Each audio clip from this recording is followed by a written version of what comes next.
Hello, everyone, and sorry for all the technical difficulties we've had today. I am Badara Jeng. I'm joined by my co-host, Jack Morgan-Jones. I've got my lovely panelists. Ed, We have Dominic, we have Ed, and we have Susanna. Okay, so I'm gonna ask you one more question, then we're gonna move on. During the primaries, the Democratic primaries, we saw pretty much everyone in the media, every pundit on television saying Michigan was gonna go to Hillary. And then the results came out, and it went to Bernie Sanders. And everyone was gobsmacked by that result. And the reason why Bernie won was mainly because of the youth that voted. So my question is, do you see those same youth, the millennials that voted for Bernie Sanders, now shifting, pivoting, and voting for Donald Trump? Can we just go down the panel, starting with Ed? I think the polls have suggested that a lot of the ex-Bernie voters are now, as I said before, like they are very much in favour of Clinton purely out of not wanting Trump to get into power. Obviously, we've seen with the Brexit vote how not to trust the polls necessarily. But I think that largely the fact that Clinton's policies and the fact that she's in the same party, at least to some degree, as Bernie would mean that they probably will still vote for Clinton or else face potentially a Trump administration, which is something which is very completely contrary to pretty much everything that Bernie stands for, minus some minor economic points. Do you agree with that, Dominic? I'd agree insofar as I believe the election result will be down to a very, very slim minority of the electorate. So whether or not the Bernie or bust movement, so to speak, actually affected the result, along with third-party candidates like Johnson and Stein, whether that will overall tally up as to make a large difference, we'll see. So until then, I would hold my opinion, really. Okay, and Susanna? The youth vote that voted for Bernie won't be voting for Trump. It's just polar opposites. They're not going to do that. They'll be reluctant Clinton voters.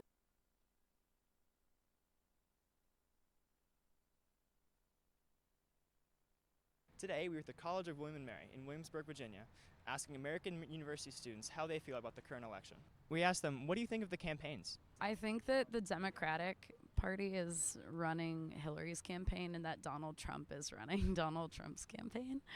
Well, I think it was hilarious when Trump's campaign manager dropped out and he hired two more people that are basically business managers, though they're not campaign managers, so it's unclear what that move was. I think that a lot of the campaigns once the candidates have been chosen, they kind of built on just shaming each other rather than trying to focus on their main points.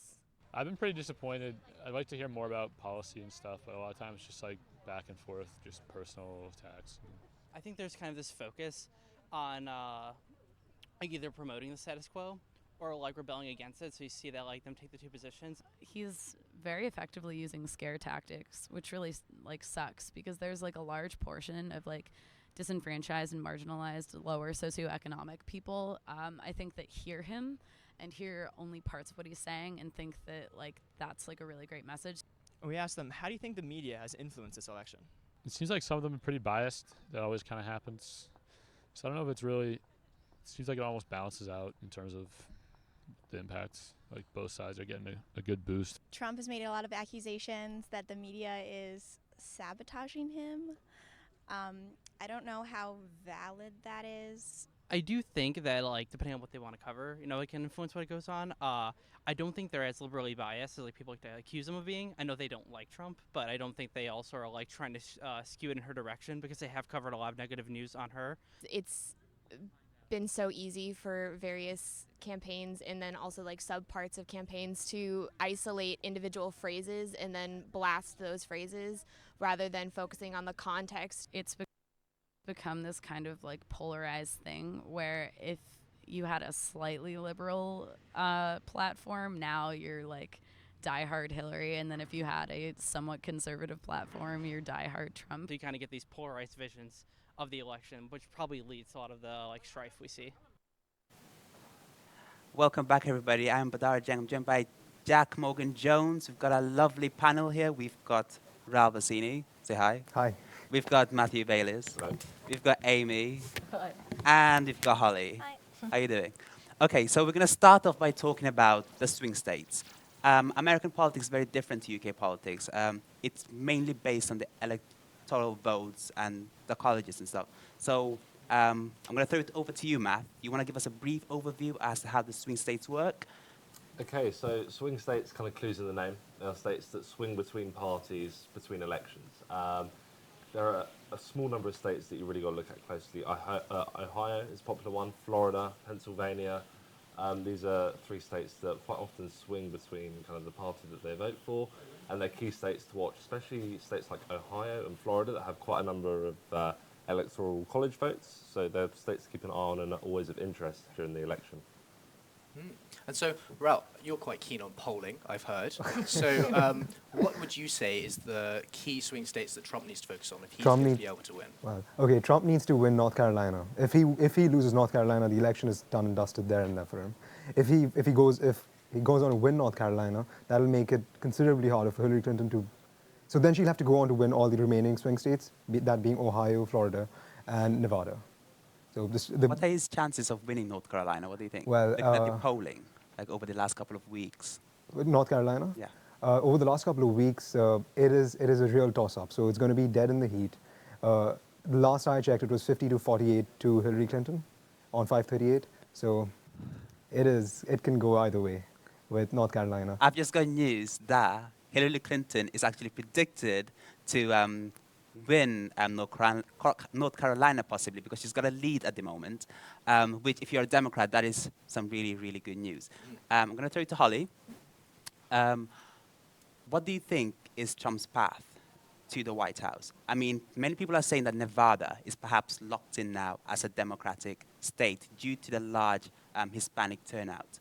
So if Nevada is pretty much done, if that's, packed away in a suitcase, it's for Hillary Clinton, done and dusted. What do you see is Trump's path? Do you think he needs Florida? I mean, Florida is always a helpful state to win. Every election, apart from one since 1960, whoever has won Florida has won the presidency. For Trump, states that look good for him are places like Ohio, places like Michigan, that have large working class populations that he's won over with his rhetoric and who feel disillusioned by people like Clinton. And so, Amy, New Hampshire looks like at the moment it might be going Trump's way. Are you surprised by this at all? That is surprising. I think New Hampshire's normally been, well, it's obviously a swing state, but it has swung Democrat before. Yeah. North Hampshire's in the north of America, obviously, which historically has voted Democrat. Historically, when it was more of an industrial state, but now, since the fall of industry, it has become more likely to vote Republican because of the white, less educated people who would vote for Trump. So it's surprising, but you can see why they would vote for Trump. I want to go to Matthew Bayliss. Do you think that, for example, a state such as Michigan could probably go Trump? I mean, if you look at the polling data over the last couple of weeks, couple of months, it's been very tight. I mean, Hillary Clinton has deployed President Obama, Joe Biden, literally just over the last 3 days or something. Do you think the Hillary camp is really worried about that? Well, I think this is one thing to learn from politics and this election, is that there's no certainty in anything anymore. People are completely disillusioned with politics, and no one has a clue which way it's going to go. But Michigan, again, bit of industrial powerhouse. A lot of the industry's dried up in the past kind of decade or so, and couple decades. There's a lot of people, the working class, factory workers, who are out of work and don't feel like they're getting a fair share of kind of the American dream that they built their careers on, they built their livelihood on, that they would work hard and they could, determine their own future. I think people in the States don't believe that's a possibility anymore and think that Trump is the only avenue back to that. So, Raoul, do you think there's a parallel between what's happening in Michigan and perhaps what's happening in Ohio? Yes, there is, because of what Matt said was true, because there's a fall in the support that the unions are giving. The unions are backing Clinton, but the union members go out and vote for Trump. So there is a paradox over there where traditionally unions have supported the Democratic Party, but union members have also supported the Democratic Party because they've protected Social Security. But this time, since Trump has reached out to these disenfranchised people and said that I'm going to get your jobs back, there has been a swing towards the Republican vote from these unions. And on disenfranchisement, do you think that perhaps there's a democratic deficit structurally within the US, in the sense that when you cast your vote as an American citizen, you're not casting it for the president, you're casting it, and then a delegate will take on your vote and decide for you? Yes, so that's happened in Washington, in the District of Washington. Very interesting thing where one of the Electoral College voters said that he would, even if Hillary Clinton won his Texas, right? Yeah, in Washington, I think. Oh, was it? Okay. Well, Texas, maybe. So she would technically need 271 votes to win, because he would not vote for her, and he would then, his vote. Yes, no, I was talking about, because Texas, I think, is actually a Republican who won't do it for Trump. Oh, so that cancels it out then. But the deterrent over there is a $1,000 fine, which I don't think is too much for anyone. For them at least. Okay, Amy, can you just give me a general idea as to what Hillary Clinton needs to accomplish tonight? What state does she need to lock in? I mean, obviously, you've got your North Carolinas. Hopefully she gets New Hampshire, if you're a Democrat. What states? Florida maybe helps, but she does push her votes over into absolute it would help, yeah. majority. And Florida has a massive population of Hispanic voters, and I think Hispanic voters turnout is a lot higher this year, or was seen to be a lot higher this year. So hopefully that will work in her favour. I think Florida. Should we talk about Georgia for a minute? Yeah. A lot of people have noticed that, listen, Georgia is a Republican state. It's a red state inherently. However, many people have noticed that over the last couple of weeks, Hillary Clinton at some points has gotten really close to almost winning the state in some polls. I mean, I think one poll, about 3 weeks ago, she was up 1 point in Georgia, which is ridiculous. So I guess my question is, if tonight we find out that Donald Trump, for example, wins Georgia by only 2 points, then what do you think? If Georgia wins the state, if Trump wins the state by only 2 points, then what do you think are the chances for Hillary Clinton in the general election in general? Do you think that she probably has won the election if Trump only wins Georgia by 2 points? I mean, he should win it by double digits. I think this election is going to be tight regardless. It's going to come down to the wire. And the American system, kind of similar to the UK system, it's a winner takes all. If you get the majority, you get the Electoral College votes for that state. It doesn't matter if he wins it by 1%, 2%, 10%, 20%. If he wins Georgia, he gets the votes. It puts Clinton at a disadvantage. And there's obviously a possibility that she could, perform better elsewhere. But there's no guarantee. I really think tonight is going to come down to the wire. Yeah, I think, in places like Georgia, for every kind of point that Hillary may be gaining there, places that were Democrat last time, like New Hampshire and so on, are also seeing the opposite. So this election really is a toss-up, I think. One of the swing states that we haven't spoken about is Virginia, which has gone to Hillary Clinton this time, which primarily probably because of Mike Pence being you know what's really interesting? We've got someone on Skype who's going to give us an in-depth look into these polls, right, Jack? He is. Yeah? His name is James Crouch, and he's an XTV alumni. So he used to come here to the University of Exeter, and we should have him on Skype any moment now. So we're going to say, hello, James. Hey, James, you there? I am. James, can you hear us? I can. Oh, awesome. How are you doing? Hello? Doing very well. How are you? This is a historic night, isn't it? I mean, either way, we're either going to have the first female-elect president in the United States, or we're going to have the first reality star elect in the United States. Correct? Anyway. Well, yes. In terms of which way it's going to go, I'm still a little bit concerned we might end up with the reality star rather than the woman. But never mind. So you're a poll expert. You've looked at all the polls. What do you think? I mean, we've been discussing about this earlier, but what do you think Trump needs to do today in order to win? What states does he really need to get? Well, he just needs to really get any of, most of the swing states. Florida is the key one for me, really. I think it's a state which leans Republican slightly more than it leans Democrat. So if he's going to get anyone, it might as well be that one. It comes with 30 electoral votes. It should be enough to indicate he's over the line rather than Hillary. And what would you... we have you on our screen suddenly. So what would you say your prediction would be? I would say roughly maybe a 1-point Clinton win, but it's going to be incredibly tight. The early results seem to come in from more rural areas where Republicans are stronger, and Donald Trump seems to be doing very well there, and he's doing better than Romney did last time. So it's really just holding out for the urban areas for Clinton to basically outpoll Obama in the urban areas to make up the difference. That's the hope.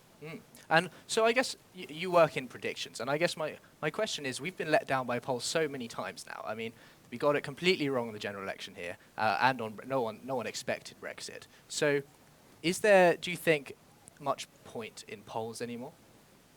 Well, I'm very glad to say that we at Opinion managed to get the London mayor exactly right, and we gave a 2-point lead for Leave in our final poll. So we've got a pretty good track record on it, and I'd say that so far it's unbeaten. So I'm not going to say it's definitely going to be Clinton yet, but that's my feeling, and I think I can probably back it up. So we're getting some breaking news here. Apparently, ABC News has just claimed New Jersey for Hillary Clinton. How do you think that plays into the general electoral map for the Clintons? Well, I don't think it's particularly surprising. There's that whole little stretch of New England that kind of sits around New York, which is where she was a senator anyway, is incredibly solidly Democrat. And if she didn't win that, she might as well pack up now and go home. What states do you think might swing Democrat this year? I mean, swing Republican this year, rather.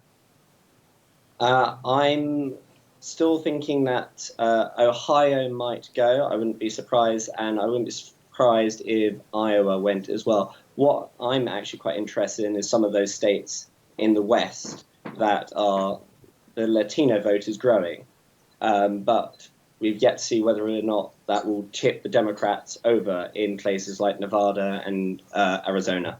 So those are the kind of interesting ones to me, but I think from early results, Ohio is probably one we should see go Republican. And with a continuing growth in the Latino population in America, and the kind of, this feeling that the middle class white man is kind of being pressed, and the loss of identity there, how do you think that will shape kind of the electoral map in the future?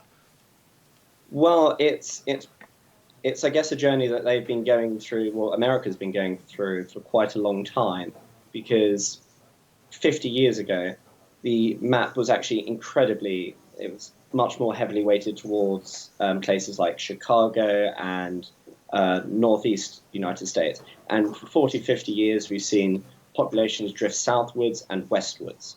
And it's shifting the US politics well away from Washington, D.C., all the way to these tiny, to effectively what are still actually quite small states that will now play even bigger roles in the electoral map in future. Places like, as I say, Nevada and Arizona. Can I just say, we're loving the bipartisan stickers you've got on your wall there.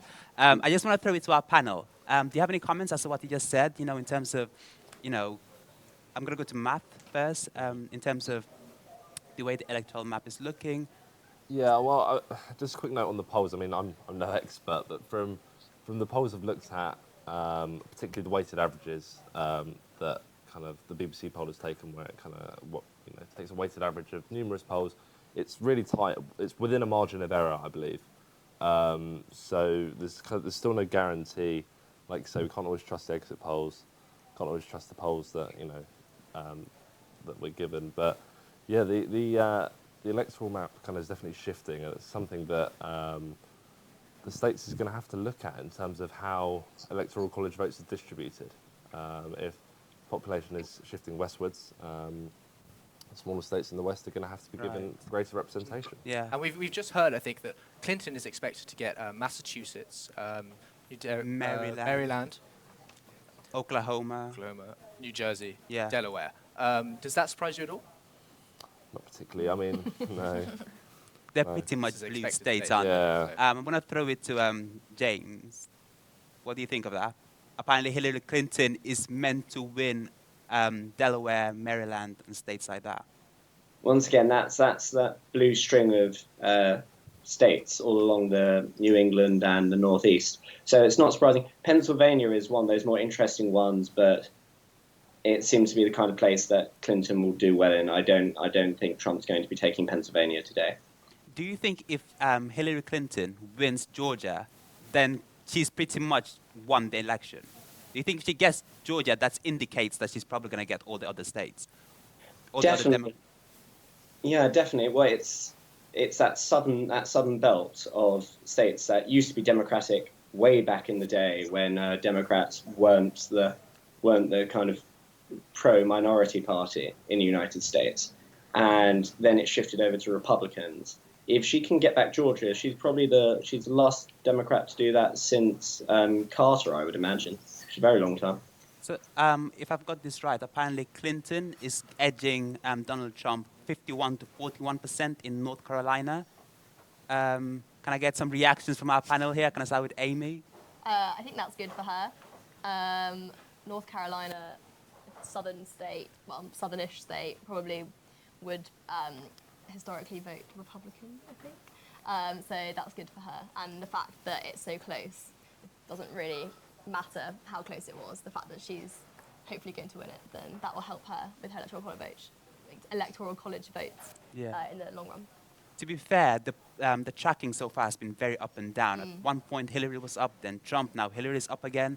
Raul, do you think that we should read that much into these tracking polls, or should we just wait until the people finally decide and we look at the final votes? Tracking polls are a little tricky. Okay. So they are done on the last day, and they do depend a lot on exit polls, which can give you an indicator of the kind of population that turned out to vote, but not that much of who exactly they voted for, as we saw with Brexit and all of it. So it's not very, very bankable. But one thing that I do find interesting that hasn't been discussed as much is the Senate races. The Senate races have been split almost in half, with the 25% chance of it being 50-50 this year, with the vice president then having to have the tiebreaker vote. So that's one thing to watch out for. Indiana is especially a race that is interesting because they have a good challenger in a Democratic. And I guess it's just proof of how much in flux the kind of tracking polls have been, because at some stage they were talking about Clinton clearing up both houses, the Democrats winning. Yes, it was. Now it is 50-50 now. But the Congressional House was almost always always going to hold Republican. James, I'm just going to go back to you. Looking at a state like Pennsylvania, a state which should go Democrat this year. If Hillary Clinton loses Pennsylvania, what does the map look like for Donald Trump? Well, Pennsylvania should be relatively safe. It is a swing state, but it should be relatively safe for the Democrats. I can't imagine there's not a lot of small-town America going on in Pennsylvania. So it's kind of place that George Bush didn't do fantastically well in, and I'm not really sure Donald Trump should do either. So it would be great news for Trump. And once again, it's another one of those, if he gets that, he must be doing well in a lot of other places, so it'd be a Trump certainty, but I don't think it will be. And I suppose just on Donald Trump for a minute, if we can stick on Donald Trump. He's made several remarks already about the legitimacy of this election, perhaps comparing it to other rigged events. What do you make of his comments? Is he building himself up to lose already? I mean, that's what it is. But I think he's scared. I think while everyone else might be a little bit worried, I think he himself is terrified of the situation, and he's invested so much of his own money, his own ego and personality into this campaign. Like, if he loses, is it the end of the Trump name? Is his legacy just gone? There's far more at stake, I think, for him actually in this election than there is for Clinton. Also, it's incredibly hard to rig an election. It's almost impossible because all states have their own, and all districts have their own control over the electoral polls. So there has to be a major coordinated effect, one of Alex Jones's level, to have a rigged election. No, exactly. Fortunately, those things are a day of the past. And also, I guess they don't quite see he doesn't quite see the irony, because I think he once called out one of the Miss World contestants when she said the thing was rigged, and he said, "Oh, what a nonsense." So yeah. James, I just want to ask you: do you think the way the U.S. conducts their election, their electoral system, do you think it works? Do you think it's fair that some states are awarded more electoral votes than others? Obviously, it's done to be proportional, but I'm just wondering, do you think it still works? I think it probably is fair. Well, I know we have a fantastic example with 2000 with the person with more votes losing to the person with more electoral votes.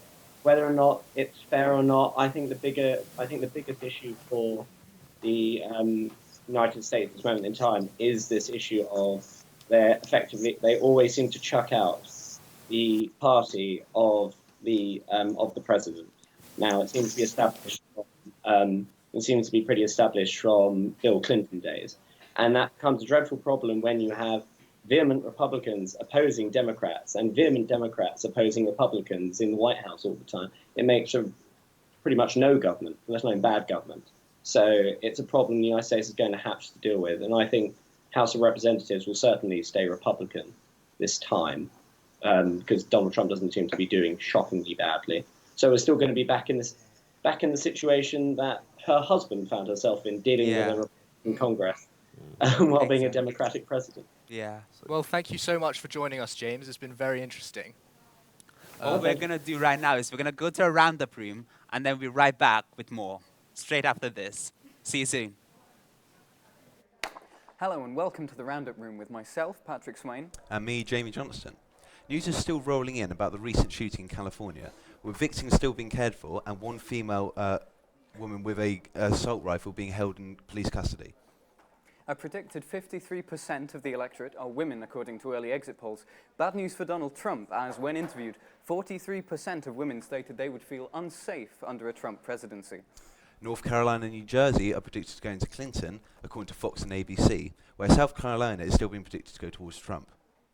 A heavily contested and influential state holding 29 votes of the Electoral College, Florida is still too close to call, with both Trump and Clinton neck and neck. However, early exit poll data does suggest both candidates have heavily shed votes to Libertarian candidate Gary Johnson and Green Jill Stein. In terms of party composition, the state of the Senate is still 37 towards the Democrats and 33 towards the Republicans. Bloomberg has released data predicting the state of the economy should either candidate win, with when Trump wins, predicting that if Trump wins, the dollar will fall in value compared to other strong currencies, and with Clinton, the dollar will rise. Polling has been extended in parts of North Carolina, with a 48% towards Clinton and 47% towards Trump at this time.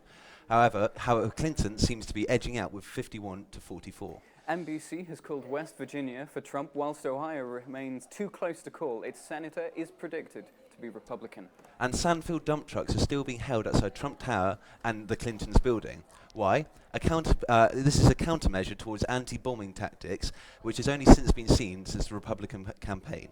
Of 1983. Oh, sorry. Yes, thank you. This has been the Roundup Room. Thank you. Yes.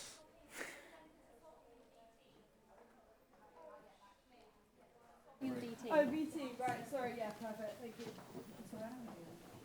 Oh, it's all cool, you can stay there.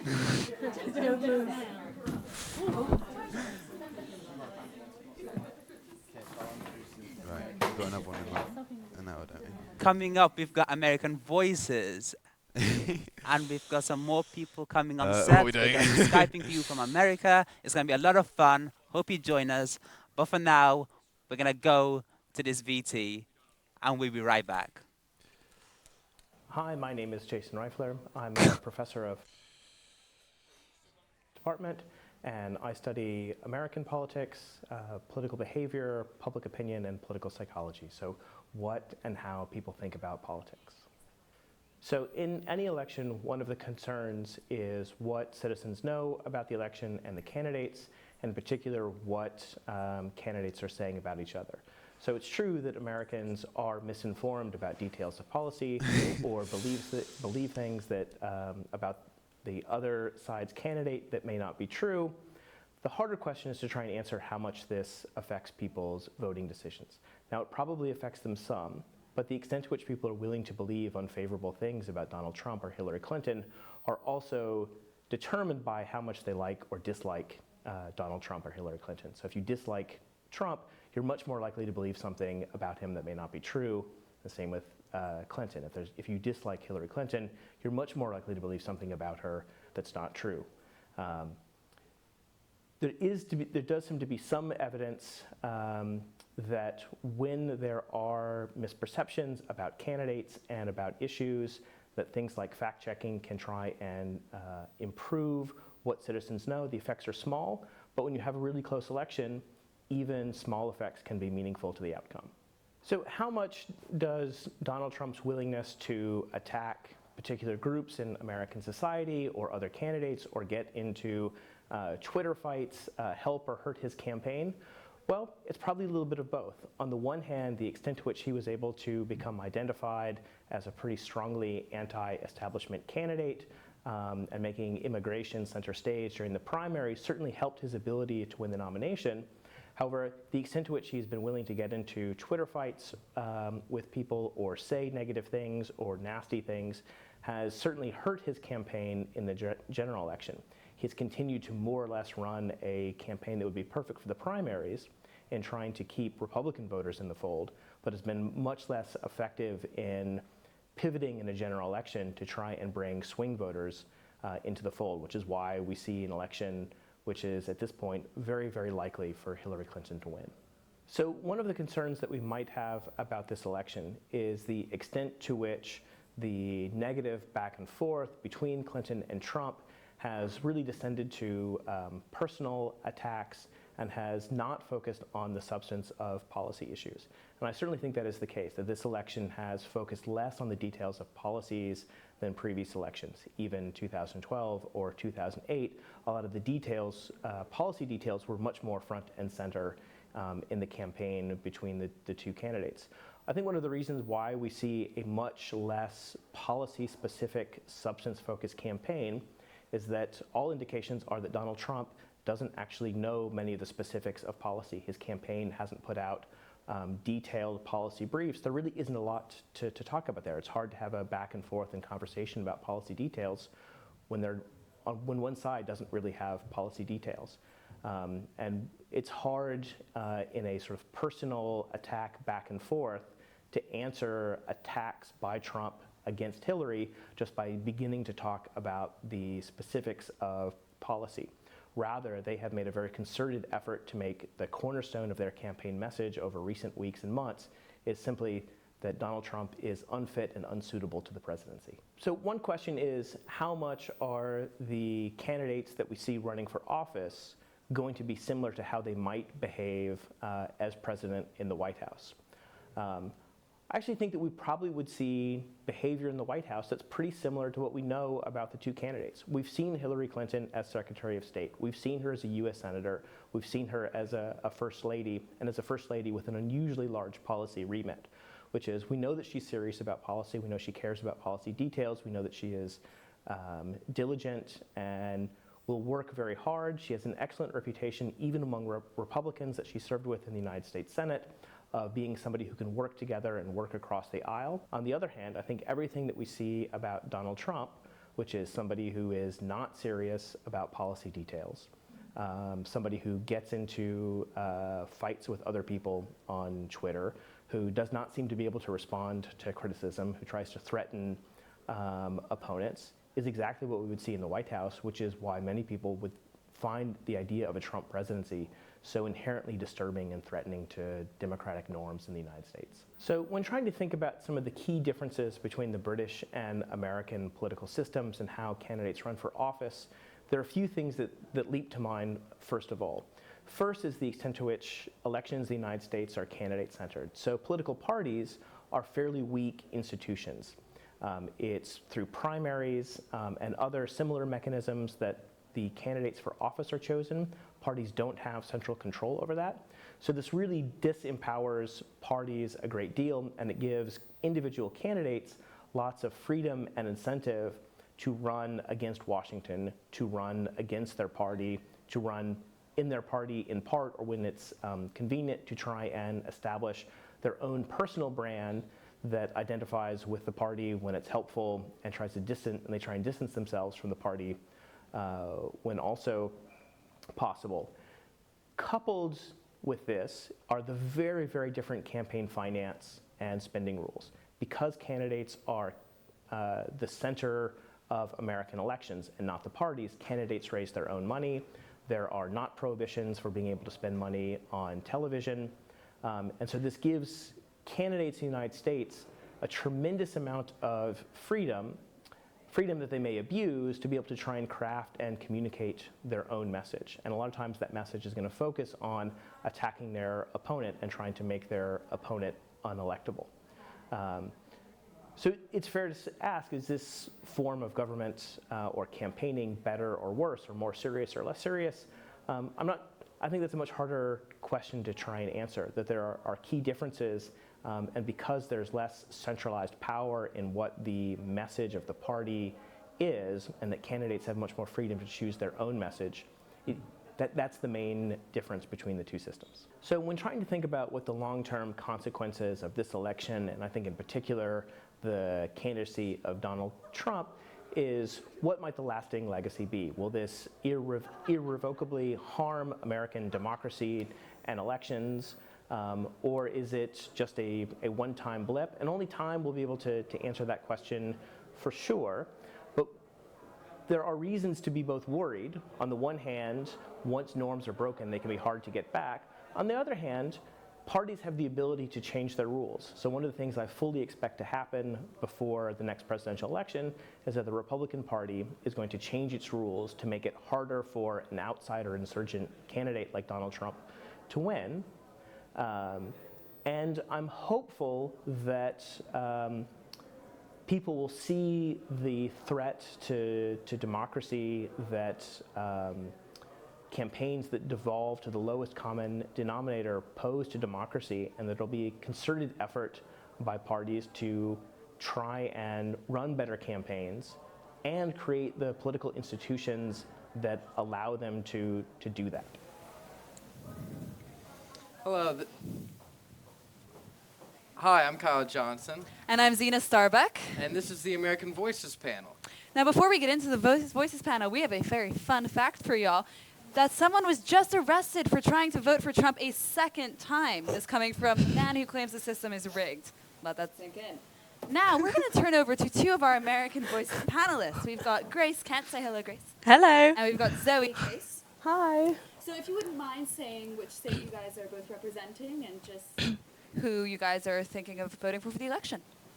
So I'm from the UK, so I can't vote, but I did live in the US for about 2 years. I lived in Park Ridge, which is near Chicago in Illinois, and if I was voting, it would be for Clinton.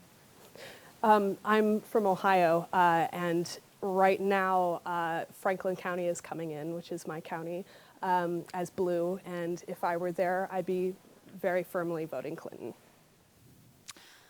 Yes, and we've also just found out, viewers at home, that Trump, it was just announced, won 71% of the vote in Tennessee, and he also just took South Carolina. Neither of the states that either of you are representing, but bring these to the viewers at home. All right, so. Tear right into this. What do you think the major impact of this election is going to have moving forward in U.S. politics?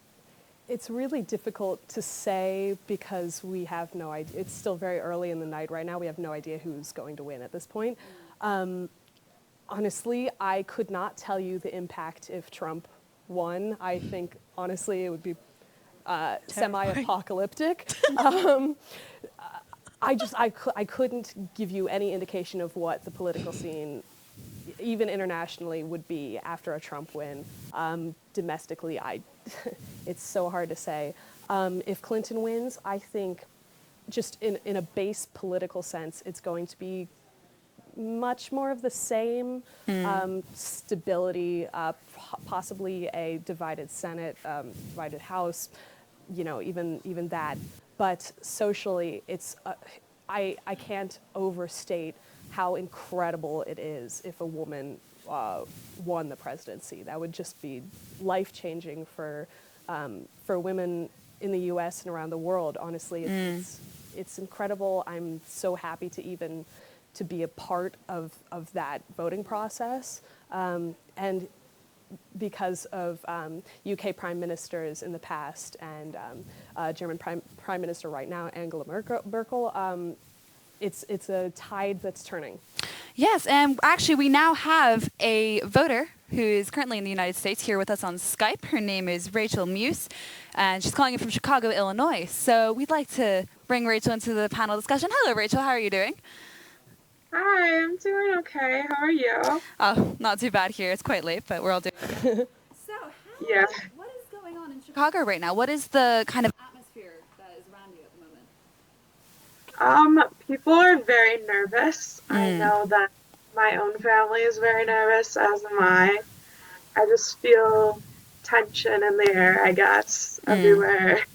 And maybe, can we just clarify, why is it are you nervous? Which camp are you taking in this election, if you don't mind me asking? No, that's fine. I voted for Hillary. Perhaps maybe because I don't want Trump to win. Maybe that's hit me.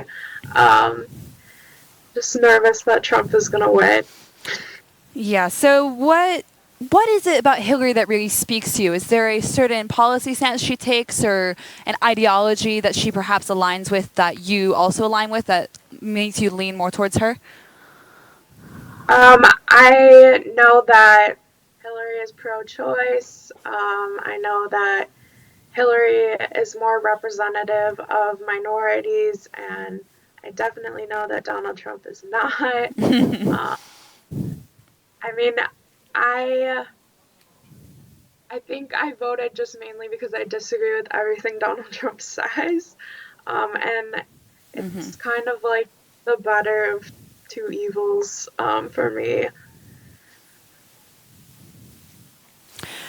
Right, and would you say that in regards to Hillary, do you think most of her supporters also align with this view that you take, or do you think that people are voting for her more out of fear? Do they necessarily agree with these pro-choice rhetorics, or is it just that they're really scared of Trump? I think it's kind of a mix. I know that a lot of people are voting out of this fear that Trump is going to win, but I also know a lot of people who are Team Hillary, hashtag with her, and I support both views. I am neutral in that sense. I think I was more motivated to vote today, just kind of out of the fear that Trump will win. And so, obviously, I presume you've been following some of the results that have been coming in. Are you surprised by any of the way that the states have swung thus far? Is there anything that's really shocked you? Or is it just kind of following normal political election standards in America? I am actually kind of surprised. I guess, like, reality has kind of sunk in, like, how many people actually do support Donald Trump. Just because Chicago has such, like, a liberal standing, I believe, in the presidential election, and just kind of seeing all the red states is really concerning to me. I guess, like, I just didn't realize how many supporters he actually has. Right, so obviously it's a very interesting election season right now. Do you think that this election will go down in history as one of the most controversial American elections of all time? Does it ring any bells to other rhetorics going on in other elections, or is this one particularly standing out? I personally believe, I mean, this is my first time voting, but I think this presidential election is very, for so many reasons, but I think it will definitely go down in history, just mostly the hostility between the candidates, just I think more personal attacks than there ever has been. Not that politics play nicely, but I just think it's been a very interesting race. Alrighty, now thank you so much, Rachel. Now next up, we're going to be speaking with Leah Crabtree. Hopefully we can connect you to Leah sometime soon here. In the meantime, we're going to be discussing the election results so far. So far we've seen that Maryland has declared Democratic. Delaware has declared for the Democrats. Even New Jersey has declared for the Democrats. But we've seen a massive push lately with the Republican vote, especially down the Southeast. South Carolina has been wavering. Florida has been a bit of a swing state. We've seen response swapping through. And we've also seen results in North Carolina swing through between Democrat and Republican, even from minute to minute. Tennessee, again, we've said it's been 71% for Trump. But again, a lot of these states have been really early voting records. 1%, 2%, 3% may be reported. The ones that have been established very early have been in the area of Indiana. And Ohio has been pretty much with a Republican crowd. Lately, there's been more of a swing towards the Democrats, but it's been consistently a Republican state for the night. Right, yeah, so essentially we're still getting in both results and nothing is quite changing yet. Do we have another voice coming in on Skype? We're not, is she available at the moment? She might be available soon. He? Is this Jake? We've just heard word from our producers that we're having a few Skype difficulties, so if you don't mind, ladies, we have a few questions we'd like to ask you. Again, obviously we've just heard what Rachel has to say. What are your thoughts on what she had to say about the voting trends, especially in regards to why people are voting for Hillary? Nothing surprising, I don't think. All right. I've heard all along from speaking to people that I know in Chicago, which is obviously very Democrat, but people across the country that generally people are voting for Hillary so not to vote for Trump. Everything Rachel said is what I predicted. Would you say that you are part of the pantsuit nation, as it were called? Yeah. I'd wear the pantsuit proudly. I actually, in the days coming up to the election, I realized that I was getting a little bit tired of the lesser of two evils rhetoric. Yes. I'm pretty fed up with that one. I'm actually much more for Hillary now that the FBI has given up charges and claims of email fraud and et cetera, et cetera. And it's just amazing that Anthony Weiner, time and time again, he just cannot keep himself out of scandal. Like a bad penny. He's just there at all times. I'd love to not hear that name again, just as much as I'd love not to hear Donald Trump ever again. But no, I'm a little bit tired of the lesser of two evils rhetoric. I think it's actually driven by misogyny at its core. And we really have to kind of check our language and make sure that what we're speaking from is not a place of misogynistic language. So yeah, I don't think Hillary is the lesser of two evils. I think that she's the better of two candidates. And that's a really nice way of putting it. Yeah. I mean, you were speaking about misogynistic language, and I think Trump within the past couple of weeks has been a bit of a character in that sort of field.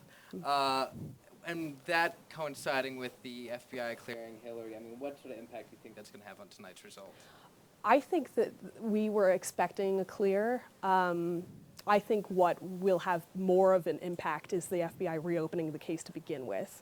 If you remember about a week ago, she had a pretty significant lead.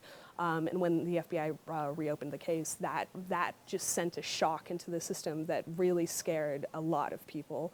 But there was the idea that they weren't even going to get through all the emails before election night, which was terrifying because that would have just hung us in suspense. But they cleared Hillary of all charges, and it's just backpedaling. It's political backpedaling, and it's not useful. No. And Grace, real quick, just very quick question. What would you think about the American coverage of the election versus how Britain covers elections? Is there a significant difference that you've noticed as kind of our cross-cultural correspondent, yes, panelist? Well, this is my first ever time watching US coverage. When I was out there, I wasn't very old. I didn't really know what was going on with politics. Yeah. You were what, 13 or something at the time? 13, 14. Yeah. Wasn't interested. Largely the same, all very dramatic. I'd say the US is obviously a bit more dramatic about it. The UK, there's more than two options usually. Yeah. So we'd have the Conservatives, Labour, Lib Dems, UKIP. Everyone's looking in different places, but right now it's very Trump against Clinton, very dramatic, very black or white. So we'll see. Yeah. All right. And I think we finally gotten a connection here with our next guest, Leah from Kentucky. Hopefully we can finally connect through to her. Hi, Leah. Hi. We just have a few basic questions for you. Maybe your political alignment in this election, and any sort of thoughts you've had on this race so far. Sure. So I'm actually in Massachusetts at the moment, which is a Democratic state, and I'm very much Democratic leaning. I'm very much pro-Hillary. So for me, being in the US, the thing that's kind of stood out to me most is sort of the paradoxical nature of this election. So in the one instance, it's been entirely inclusive in the entire world has gotten involved in this election, whether through the sort of outrage that someone like Trump can get this far in the election, or whether through kind of genuine debates on social media or through other platforms. And on the other hand, it's been completely divisive, and we've seen that both kind of within the parties themselves, with candidates crossing party lines in a kind of unprecedented manner. So for me, amongst the people that I've talked to as well, I've talked to kind of die-hard Republicans who voted Republican all their life, and for the first time ever have crossed across to the Democrats, purely because Trump has been such a divisive character. And you say you're in Massachusetts now. I mean, there's been reports of violence at voting stations in California. What are the sort of tensions that you're seeing in the areas around you? So Massachusetts today, the polling stations have been really quiet. There hasn't been a police presence at all. When looking at the news, obviously, there's been a strong kind of military presence, but there seems to be, around me anyway, because quite a lot of the areas are Democratic strongholds, it seemed to be fairly silent. What results do you think you're expecting from this entire election? I mean, states have been swinging back and forth. There's been a strong push lately from the Democrats, but the Republicans have had a pretty secure grip on the South. What do you think it's going to look like at the end of the night? At the moment, I think potentially Hillary will grab it. I don't think that Donald Trump will concede. I don't think we'll see the traditional concession speech from him. If it does happen, I think he'll demand a recount in Florida. If Florida goes the way that it's looking at the moment, by Hillary clinching it by a very small margin of error. Gotcha. Now, we've just received word that Trump has just picked up Alabama. Unsurprisingly. Yeah. Unsurprisingly. Do you think there's going to be a massive push later on throughout the night for the Democrats, or do you think that we're going to see any sort of upsets anywhere along the road? I don't think we'll see upsets necessarily in states that are Democratic or Republican strongholds. I think the states such as Ohio and South Carolina are completely all to play for.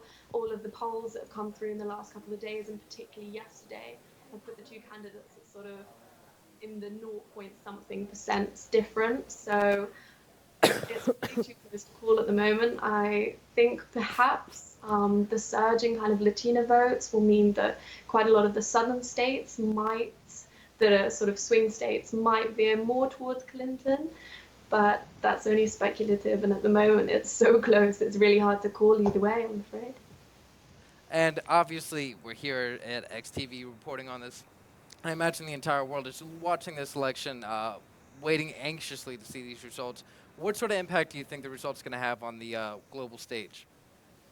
Oh, an enormous impact. I mean, it's a few hours until the Asian stock markets open, and then we'll be able to see the sort of financial impact that will have.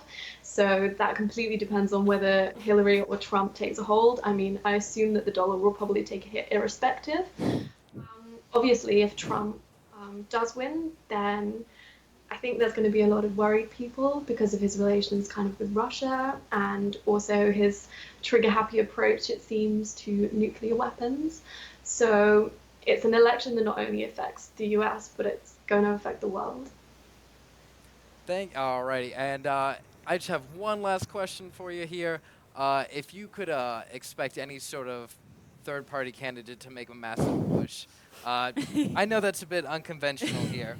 But Yeah. I figured I might as well ask, especially since there's been recent polls within the last weeks that have been showing that with Gary Johnson losing support and those supporters gradually going to Trump, do you think that the third-party candidates, which have had a massive turnout this year at 6% compared to the 1 or 2% the past years, which one do you think is going to have the biggest impact?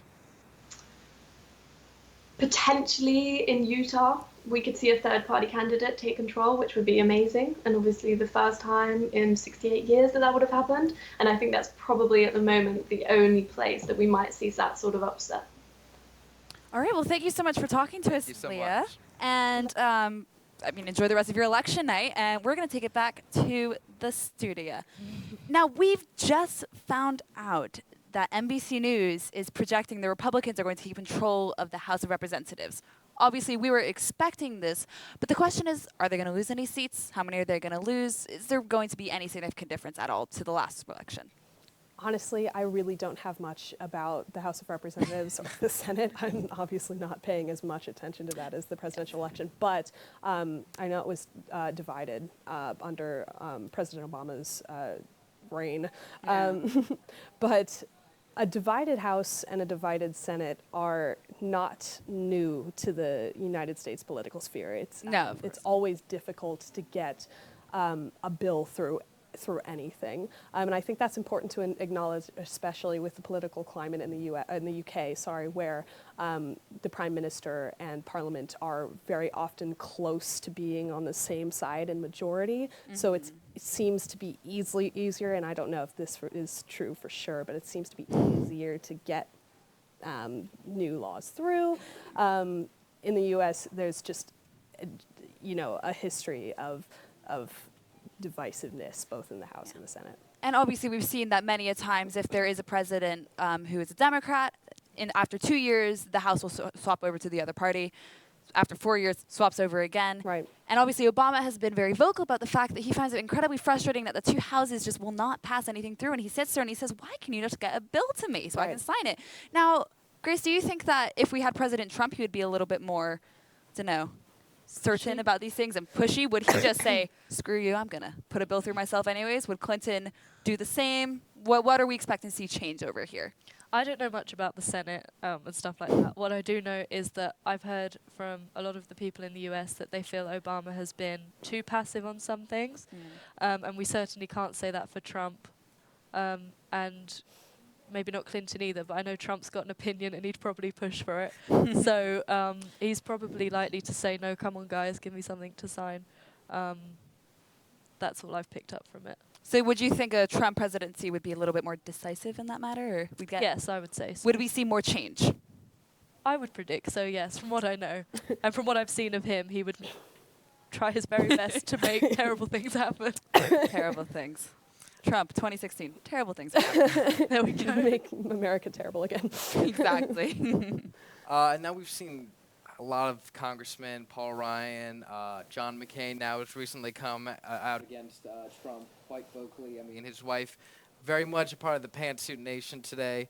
Do you think Trump will have difficulties dealing with Congress if they're so defiant against him? Well, right now there's an alt-right and there's a moderate right. And it seems that the moderate right is sticking to where their guns have been in the past. And the alt-right is seems to be an almost new political sphere. It's evolving right now. I mean, it's going to take a couple more election cycles to really realize the full extent of the new alt-right. But yes, I think that if God forbid Trump became president, he would be having problems with passing bills with the moderate right now. And we have some good news then, God forbid Trump winning, because Clinton has just won Delaware. And on that note, we have our third and final Skype guest who's about to join us on screen. Any moment now, we will get our third and final guest. Hello, third and final guest. Would you like to introduce yourself and tell us where you're at, who you're voting for? Sure. So first of all, good night to you guys. I know it's late over there, so credit to you guys for staying up. So yeah, I'm Ariane. I'm a voter in Maryland, but I'm currently in Washington actually. So right where everything's sort of going down. Pretty interesting scenario here. A lot of people out and about going to the White House. You know, you kind of feel it everywhere, which is interesting. So I'm actually a third-party voter. So I'm voting for Gary Johnson. Interesting, libertarian, right? Libertarian candidate. I don't know if I'd consider myself a libertarian, but at least voting libertarian. Yeah. All right, absolutely. And on that note, then why? What is it about Gary Johnson that appeals to you more than Clinton or Trump or Stein? Well. The problem is I think Gary Johnson is also a terrible candidate. I mean, I think this was an election where there was definitely room for a third-party candidate to really take it by the horns and really take a substantial amount of the vote, I think.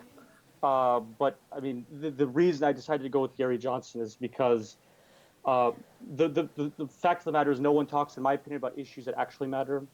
I think probably the top 3 issues that I think we really should be concerning ourselves with are not being addressed by anybody, whether it be Johnson, Clinton, Trump, it doesn't matter.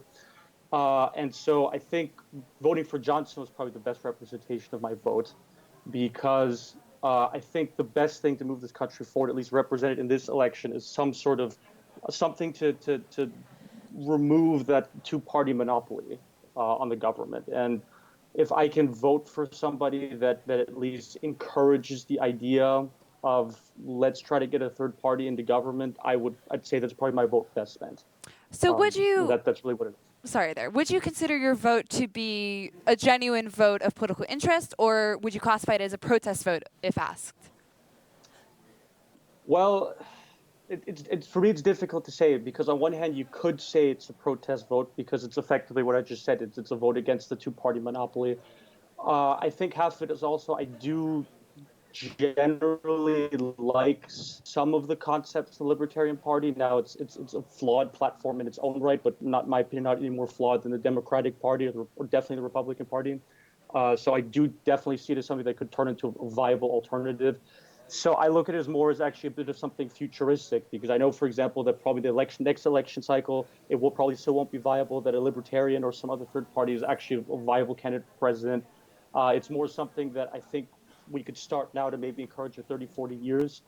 And I think that's also the overlying theme with sort of the way I'm voting, because I think the problem with government is that since really the 1970s, it's become more of something that's looked at on a term-by-term basis, as opposed to prior to that, when the government would undertake larger initiatives, things that would take over 30, 40 years. Mm-hmm. The government was responsible for a lot of inventiveness, a lot of positive creation for society. I mean, look at, for example, they created the internet. But I mean, really, since the 1970s, that's basically dissipated entirely. And that's really the entire innovation now comes from the private sector.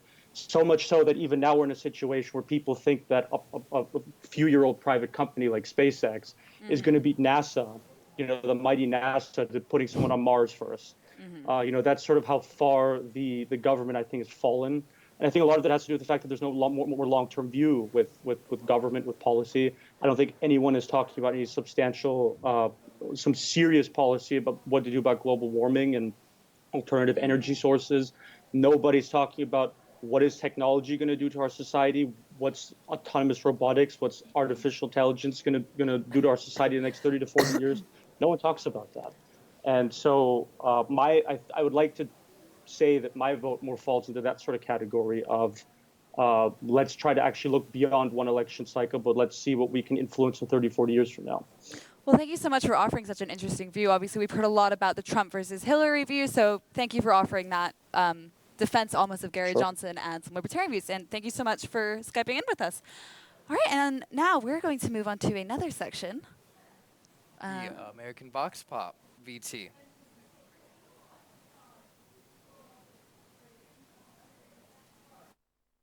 Today, we're at the College of William and Mary in Williamsburg, Virginia, asking American university students how they feel about the current election. We asked them, is there anything that you'd like to tell people outside the United States about the United States in this election cycle? I'm sorry. Please don't hate us after the election, no matter who wins. It's kind of embarrassing because I feel like the rest of the world watches America's elections and campaigns and whatnot a little more closely than some of its citizens do. I'll say that this is important to you guys too, so definitely keep up with it. I would say I'm sorry that it's come to this and that you're lucky. In some ways, that's a horrible thing to say. There's so many displaced people. I take that back. Please, continue to be friends with us. I would like them to know that that is not America and that we aren't awful. Not everybody. For people in the UK with Brexit, good luck, I guess. We asked them how they think this election will shape the future of this country and where it's headed next. Oh, dear. Hopefully it just, is eye-opening and we just have a collective effort to avoid a similar situation in future elections. Well, a lot of people say that this is it's bad, but at least we only have to have them for like 4 or like possibly 8 years. But unfortunately, I feel like this election is like very important because they have to appoint some Supreme Court justices who like are there for life. We're hearing a lot of talk about people like not wanting to accept the election results or like accusing each other of like voter fraud, or like voter intimidation. So I could definitely see, like, whatever the results are, there's going to be a contingent of people that are quite angry about that. There's been a lot of, I feel like, scare pieces out there, too, about, like, what Donald Trump will do. And I think that if he isn't elected, that's probably going to incite potentially violence, which kind of terrifies me. And I think if he is elected, it could also incite that violence. Alrighty now, and here we're going to talk to our 2 guests here, and I figured just as a little lead-off question here for our final set, what do you think the impact of voting for a third-party candidate will be? Well, so I completely respect people who vote for third-party candidates. I think that they feel that they are making the best decision for them, which honestly is what politics should be about in an ideal world. Right now, we are nowhere near an ideal world. And we heard at the beginning of the election, you know, a vote for Gary Johnson or for Jill Stein is a vote that could be thrown away. And I think that that's harmful rhetoric, but at the same time, you know, every vote counts. And I think that if we need to get to the point where we hit 270 for the Clinton campaign and we you know, make sure that Donald Trump does not become president, we need everyone that we can get to get out there and vote for Hillary Clinton, and a vote for Gary Johnson. I'm, you know, just to be completely honest, I don't think it's going to, you know, matter in any significant political way. And obviously, like, a lot of the issues with these third-party candidates is that because so many of the states are winner takes it all, they don't get any proportional representation. And actually, we've just found out that although Trump is winning in terms of the popular vote, Clinton is winning in terms of the Electoral College. And this is obviously where sometimes that winner takes it all mentality can not reflect actual democracy in the states. Now, what do you think? Is this issue and the disappearance of third-party candidates due to the voting system? Is it just because we genuinely live in a bipartisan world? Oh, that's actually an interesting concept. I don't think we live in a bipartisan world. I think that right now we do. Nothing is black and white, but right now it is. And yes, I think the disappearance of third-party candidates is incredibly harmful. I wish we all could turn back time and make sure that the third-party candidates live. But at the same time, right now in this election, we need to vote. Yeah. And just a quick yes or no question here. If third-party candidates had a chance, would you consider voting for them? Yes or no? What do you think? Yes. Yes. All right, and I think, thank you. That's it for the American Voices panel. I've been Kyle. And I've been Zena, and we're about to hand over to a VT, and then we'll be giving you back to Jack and Bizarra.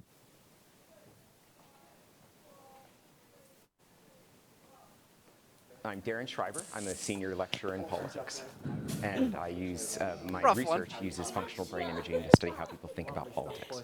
Thank you very much. Who needs my mic? So the big picture of the work I've been doing is showing that we have a brain built for politics. So the book I'm finishing off is entitled "Your Brain is Built for Politics," arguing that the brain we have is the result of a 3 million year cognitive arms race with a bunch of other people's brains that are built for politics. I don't know which one to take off. Bigger and bigger and bigger and bigger. We've increased our brain size by 350% during that time frame, and we've increased the blood flow to the brain about 600%, which is a new study discovered this summer.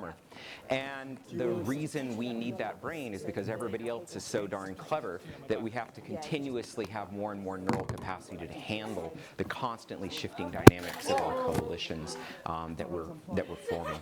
And one of the ways I think we can see that manifesting is in the 2016 election in the United States, that there is a lot of coalitional dynamics. And my favorite example of that is currently the incredibly large number of very prominent Republicans and conservatives who are endorsing Hillary Clinton as their choice for this year.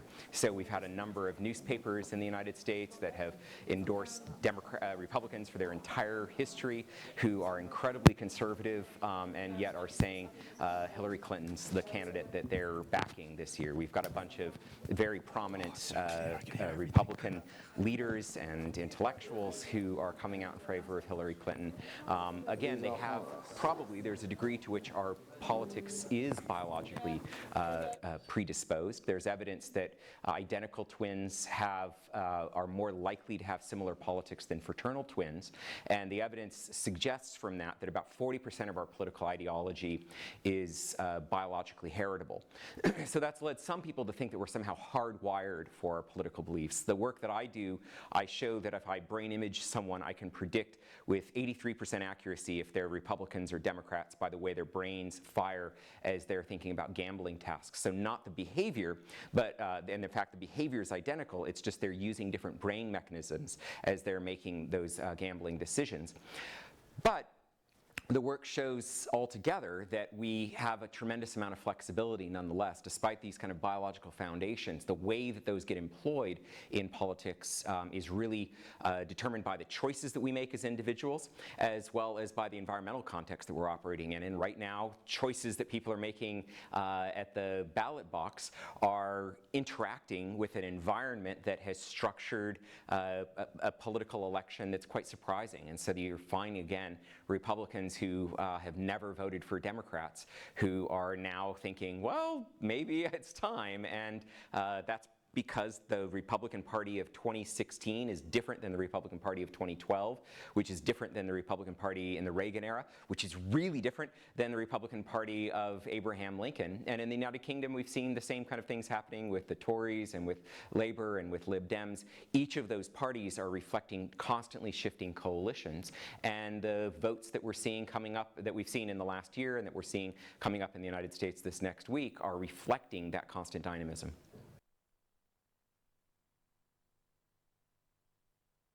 We think that it's different ways the brain is perceiving risk. So for people who are Republicans, they're much more likely to have activity in a region of the brain known as the amygdala.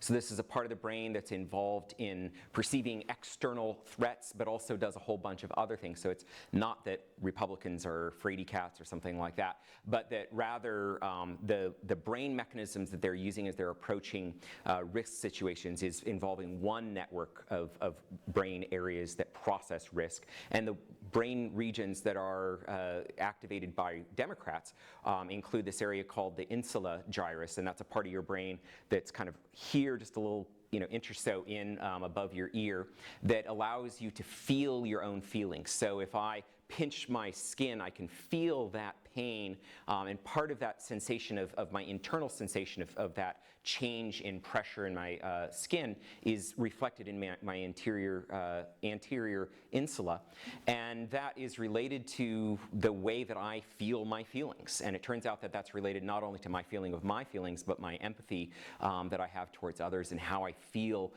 in regard to others. And Democrats are using that region of the brain more.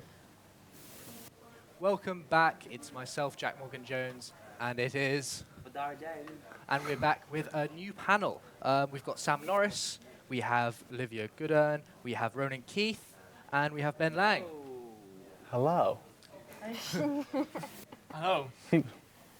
So we're going to be playing a game for a little bit, getting satirical here. We're going to be imitating the Daily Mail, and we're going to be looking at Trump's fashion sense, everybody. So we're going to be analysing him, we're going to be looking into what Trump's looks like. Yeah. Okay, should we roll the first pick? So what do we all think? It's classic. It's classic, it's stylish, you can't go wrong with black tie, can you? No, you see, I think that that's quite promiscuous from Trump. That collar, bit low. Maybe. Come on, Jack, don't be silly. Higher? He looks delightful. He looks absolutely delightful. Yeah, he looks a bit flirty, I guess. I think that collar's a bit too high because he hasn't got a neck. So he has that orange face just sitting on that collar. Do you think it's... The white brings out the orange of his face. I think his collar's very too well. high. I think it's way too low. I feel like he's done well to stick with the neutral tones. It doesn't clash with the unusual skin colour that he opts for. And I guess the suit really accentuates his waistline, doesn't it? I mean, he's clearly... Which waistline are you talking about here? Clearly been working it out. Anyway, here we go. We're going on to the next photo.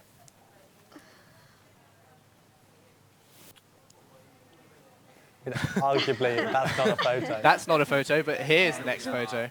Here we have him in his thumbs up pose right outside of his airplane. early doors, the tie is too long. Yeah. The tie should stop at the belt. It's gone below the belt. And That's an error. What do we think about the windswept look? I mean, the coattail kind of flying out there, revealing a bit of thigh, maybe. Stylish. It's sort of sexy without being overt. It's a more casual look than the previous one, I would say. And it brings out his waistline more as well. Looks a little bit on the chunkier side in this one, I'd say. Yeah, I mean, he's done well with the colour of the tie again. Like, it brings out his eyes if they were ever open. But, I mean, it's a nice colour. It's a bright electric blue, which contrasts with the neutrals of the suit. Trump in motion. Too sexy to be president, do we think? I mean, it reminds me of those shots of James Bond coming out of the sea. I don't know if you know them. It's very James Bond. If he doesn't get elected, he could succeed Daniel Craig, I feel. Do you think because he's looking clearly so sexually active and prolific, do you think that once he gets in the White House, he'll struggle to concentrate with that body? I mean, I think it could be advantageous to everyone if Trump doesn't actually get anything done in the White House, so I'm not protesting that. Bodies are in place. Okay, let's move on to the next one. Wow. Ooh, we're going for a slightly more grainy retro look here. This is Trump back in the glory days, on top of his business empire. What do we think, especially of that little item there? I mean, the tie's the right length this time, which is obviously great improvement on the last tour. I think we can say that his style has gotten worse. Yeah. I think this is definitely his best look out of the three so far. Now, do we think he chose this suit because it revealed, or concealed, should I say, his tiny hands?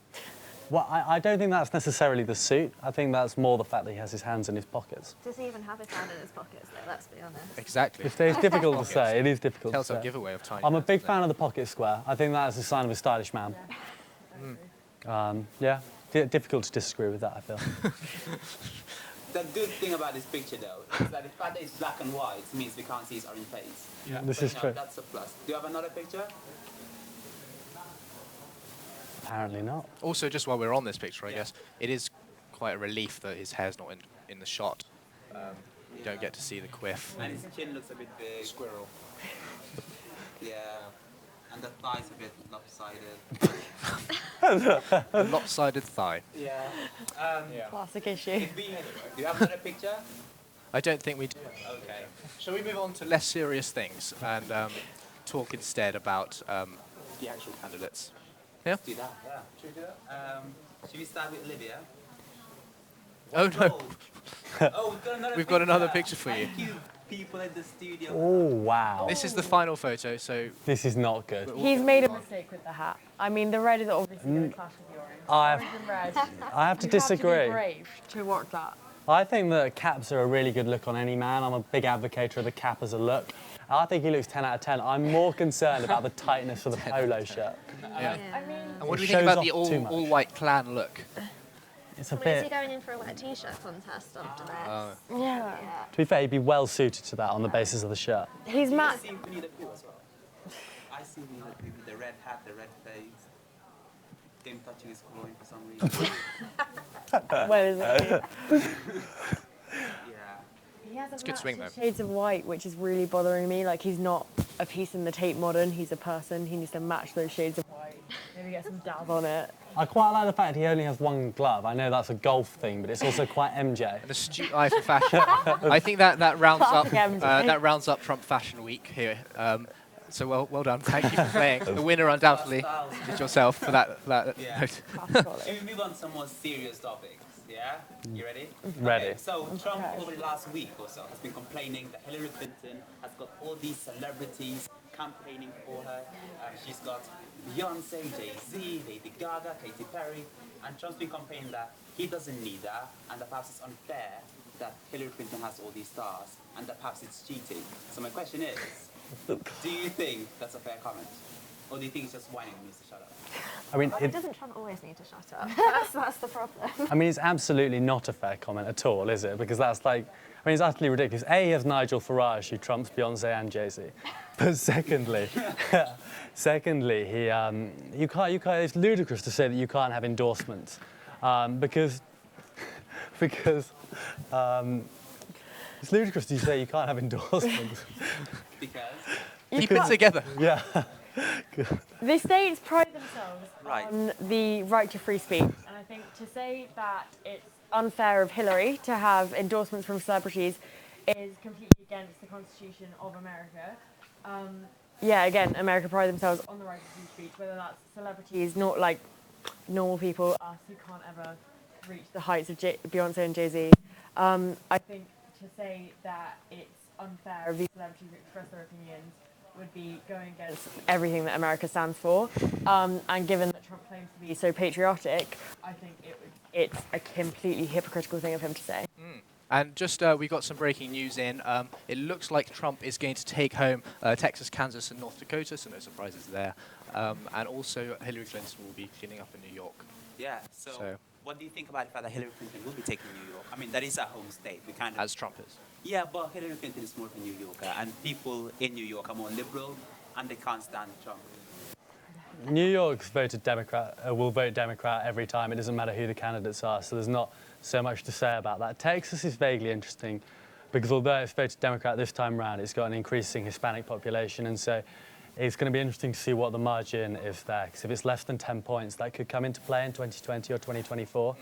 But yeah, New York going for the Democrats is not that surprising to me. And I got a question, I guess, for any of you that want to take it up.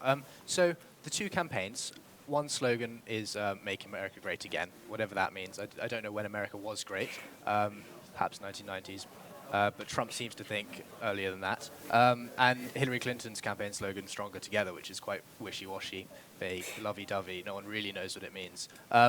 Which do you think has more appeal? And do you think that the campaigns have been run in a way that really will engage with the populace? Well, I think Trump's slogan is definitely the more effective in terms of the demographics that he's going for. You know, he's going for the disillusioned. He's going for those that feel that Washington has forgotten them, that feel that maybe they've been left behind in comparison to the rest of America. So for them to hear, yeah, let's make our country great again, while also appealing to those people that perhaps have been left behind, I think it's a lot more effective than, like you said, a rather more wishy-washy politician statement. You know, people like Trump because he's not a politician, because he doesn't have these vague notions.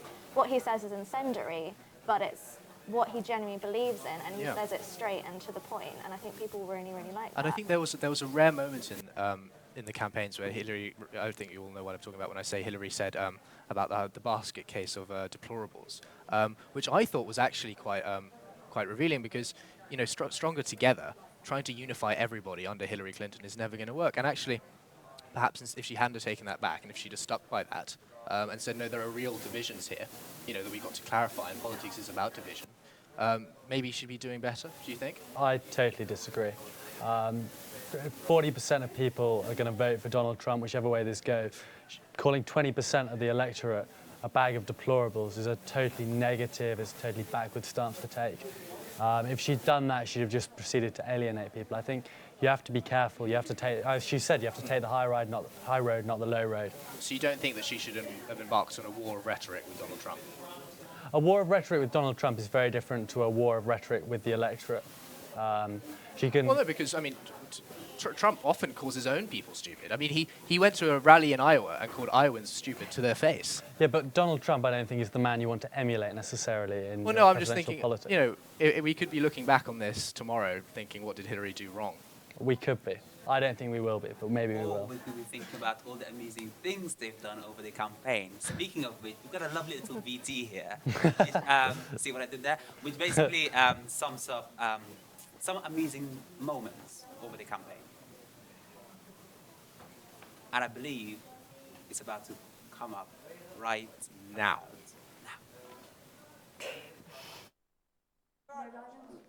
How soon? We're on. Are we on now? Hello and welcome to the Roundup Room with myself, Patrick Swain. And me, Jamie Johnston. One person has recently been arrested for voting twice. He claimed that he was working for Trump, just to test out the system. However, he's still under interrogation at the moment. Trump has won 123 votes of the Electoral College so far, up from 68 from only a few moments ago. So far, Trump has won North and South Dakota, Texas, Oklahoma, Kansas, Nebraska, Wyoming, and Mississippi. Florida is still neck and neck at the moment, with Trump edging ahead. Trump has 49.1% of the vote. However, Hillary has 47.8%.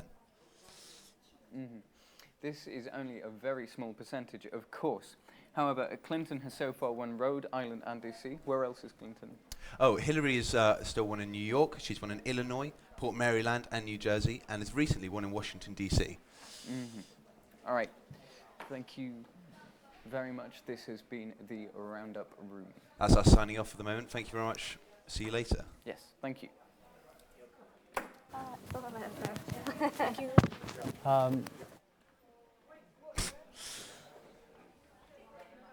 Okay, I need to swap. Cool. That was a bit lost.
So that is all from us, isn't it? It's been an interesting evening. I'm Darren. And I'm Chad Morgan-Jones, and now we're going to the Roundup. Yeah, this is the round room.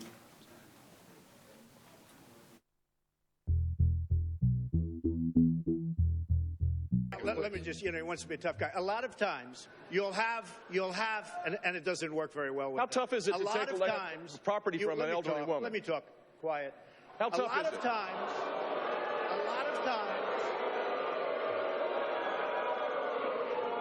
that's all of his donors and special interests out there. To follow up on that, you keep calling us the dishonest press, the disgusting press. Generally speaking, that's 100% true. Go ahead.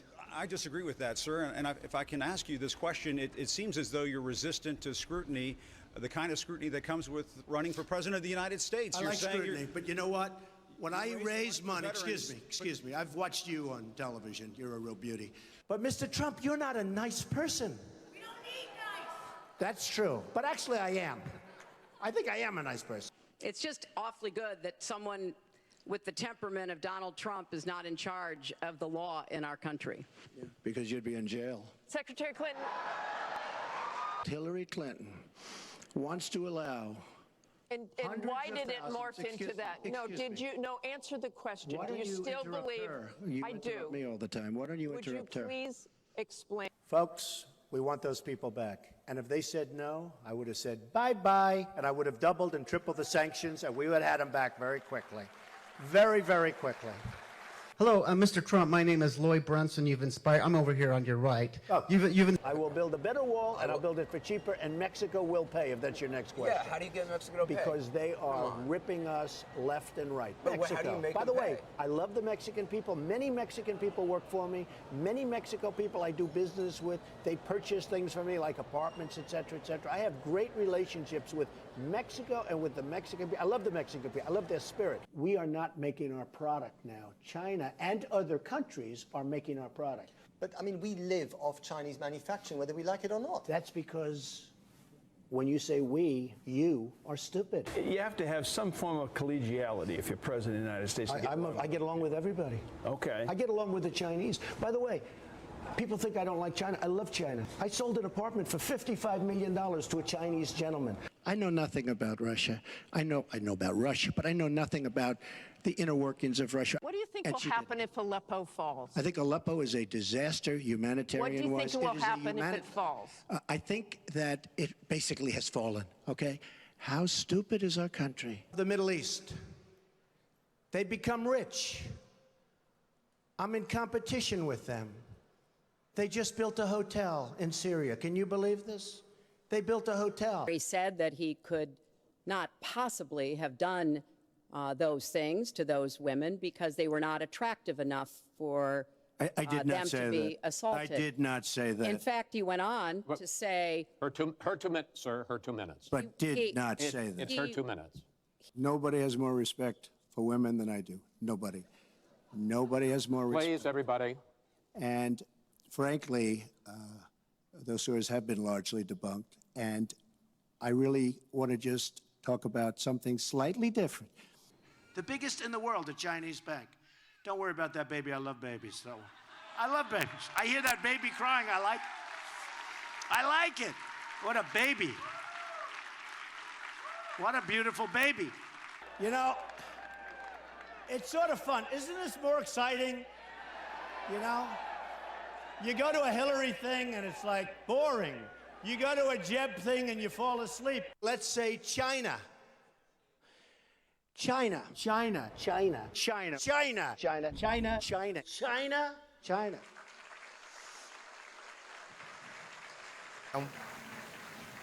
And we are back with live election coverage from this 2016 election between Hillary Clinton and Donald Trump. It's been an absolute nail-biter. It has, and you'll be watching with me, Georgia Roberts. And me, Fabian Cooper.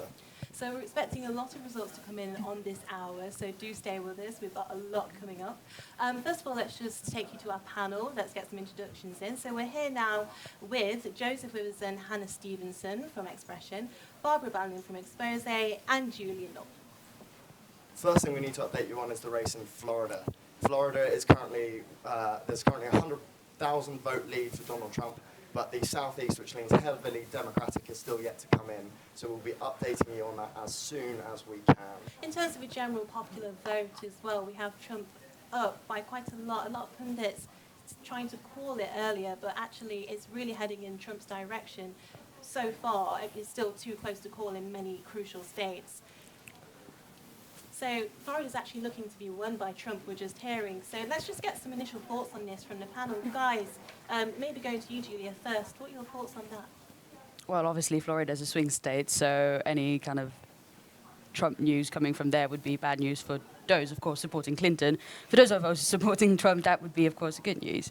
I think that it's especially interesting to know because at that point in time we haven't had, it's been neck to neck, and any kind of win in Florida would boost any candidates. So and you say that Florida is the state that has historically predicted the next president of the United States. So yes, that would be interesting to see. I mean, we're all for breaking the cycle, hopefully, if Trump wins. I mean, even though Florida is looking to be won by Trump, the polls are generally showing, and most of the forecasts still show Hillary Clinton in the lead in this race. But a big topic of discussion, if Trump loses, is what's going to happen to the future of the Republican Party. There are two wings in the Republican Party at the moment. Okay, so the Republican Party is split at the moment. So you've got two wings of the party, one led by Donald Trump with his right-wing nationalist, populist party, and the other led by Paul Ryan, the Speaker of the House, and Senator Mitch McConnell. What do you think is going to happen to the party? Maybe, Joe, you could step in on this. Yeah, well, I think it's going to be very difficult for the party because I think the party's very divided. I think that in a sense it's very similar to what's happened to the Labour Party in the UK. You've got a leader who's really quite disconnected with most of the sort of parliamentary or most of Congress, congressional Republicans.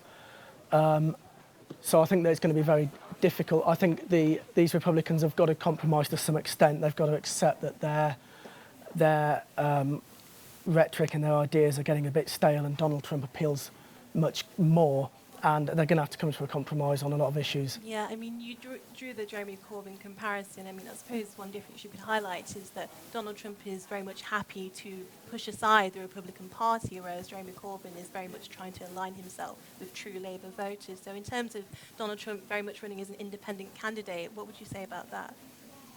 Well, that's absolutely true, and I think that's perhaps a product of the system in America, is that you can afford to disregard the party to some extent, and it doesn't negatively impact you.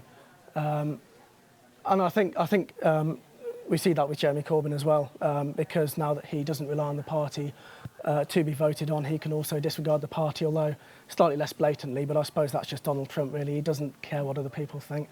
You brought up compromise, which is obviously a key part of governance. With the Republicans looking to hold both houses of Congress, the House of Representatives and the Senate, do you think that the Republicans will have to compromise with the Democrats at all? Or do you think we'll see much the same level of obstructionism as we've seen under Obama? Maybe Barbara, do you have any I surely think we're going to see a change in what's going to happen. And I'm pretty sure the Republicans are going to have a sort of compromise with the Democrats. I think they were really happy in the beginning to actually bring Donald Trump as a leader and representative. But I also think, and there's been told about that they actually tried to push him out with all the videos, and there's some rumors that the videos have actually been leaked from the party itself.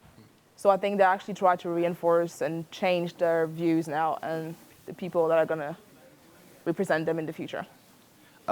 So then, if Trump does win, how do you see a Republican Party governing with a Trump that they don't like? I think that's actually a pretty hard question, and I'm not sure I have the ability to actually tell you what's going to happen. Just going to be honest there.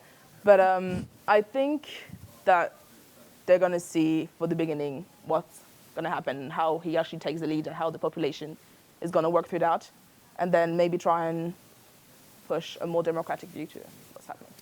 Turning to you, Hannah, I mean, there's been a lot of rhetoric in the UK about this election. In the event of a Trump presidency, how do you think that would be perceived here at home? Do you think we'd be forced to welcome it and just hold our noses?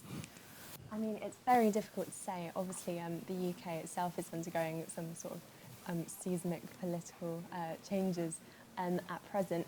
I think ultimately, the UK is quite sort of isolated perhaps at the moment in leaving the EU, and in which case we're looking potentially to strengthen our ties with but Donald Trump out of Hillary and Clinton, you could argue that he'd be way more welcoming in terms of the whole Brexit scenario. He'd put a trade deal with the UK very much at the top of his agenda as opposed to Hillary Clinton, so shouldn't we be more welcoming to a Trump presidency? I mean, it very much depends on sort of where your priorities lie. In terms of economic gain, then perhaps, but I know sort of that a lot of the British people have kind of ethical objections to Trump for a variety of reasons, and in that way, it's difficult to say, like in a hard-headed political way. Potentially, we should be looking to put our thoughts about Trump to one side, but it may be difficult for a British public who is on the whole against Trump to do that. If we move back to a more broad perspective, what do we think Trump America, a President Trump-led America would look like? What would be the difference between that and the Obama administration? I mean, where to start? I think divided is what comes to mind for me. I mean, what really strikes me about these elections is just how divided, especially along race lines, these votes are. You've got sort of less than 5% of black voters going for Trump, compared to a majority of white voters, and it seems quite dangerous that it's getting more and more divided in this sense. So I think if Trump wins, there's going to be a significant number of voters, Hispanics, who feel very disenfranchised and also very scared about the possibility, if he does go ahead with this plan of kicking out illegal immigrants, that there's going to be people coming door to door and forcibly deporting people from their communities. Do you really think that he'll go ahead with just booting immigrants out the way he says he does? I don't think he will do. I don't think he'd get the support for it, and he does seem to have called off on that rhetoric. But it's a concern that, he has said that, so that's a concern that it's not off the cards. I think it'd be less deporting and more just the fact that the violence and tensions he's encouraged, especially at his rallies. I think without him saying deporting them, just the fact that he's been saying to, be careful of black voters who are going to vote because they're going to cheat. Just that rhetoric means that tensions and violence have rised up, and just from this, it's kind of it's kind of sad to look at what America could look like in the future. I mean, this is supposed to be the land of opportunity where everybody can make a new living, and at that point in time, for somebody who's saying "Make America great again," he's slowly and surely killing the American dream. So we've been talking a lot about the tensions in America, and we've obviously very tragically seen a shooting already in California. What do you think about post-election violence? Do you think that's a very possible occurrence? Sorry. I've been in contact with some of Americans that actually live in the US at the moment, and they're already saying that America has a lot of fear and hatred at the moment, and that the only thing they actually wish is to end the election season. So I think that if actually Trump gets to power, that fear and that hatred might actually rise, and you're going to have even more bouts of hashtags with Black Lives Matter, and even more, I think it's actually going to increase of that matter, yeah. Okay, so we're going to move on just for a little bit. We're going to liven things up a bit. We've got a game for you, haven't we? We do. It's quite a silly game. We've got 4 pictures which are going to be coming up on the screen behind us. We're going to be discussing here they are. Here they are. Which one of these looks more like Donald Trump? Hey. So, yeah, Georgia, which one are you going for? Oh, well. Talk me through your options. We've obviously got a lot of resemblances in all of these photos for various reasons. I think I'd be more inclined to go for C because of the evident fake hair we've got going on. It looks like the type, like Donald Trump. It's a turnip. You can kind of remove it and replace it at will, like you can with Donald Trump's hair. So I'm going to go for C. I quite like the Blackadder potential there of, Baldrick and his love of turnips. I think there's a similar intelligence. So I think we're both ending up on C. Is that where we've ended up there? I'm going to go for C. I think. And it seems we are correct. The answer is given the all clear. Apparently that's right. The answer is C. Donald Trump looks most like a turnip.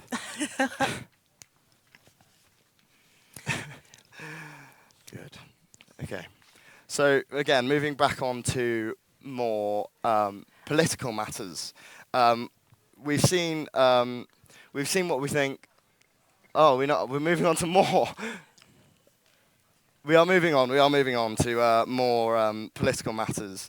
So we're going to be talking about the foreign policies of each candidate in either a Trump or a Clinton presidency. Here to discuss this with us are Helena Bennett, Alex Nullier, Marie Sina, and Isha Gurung.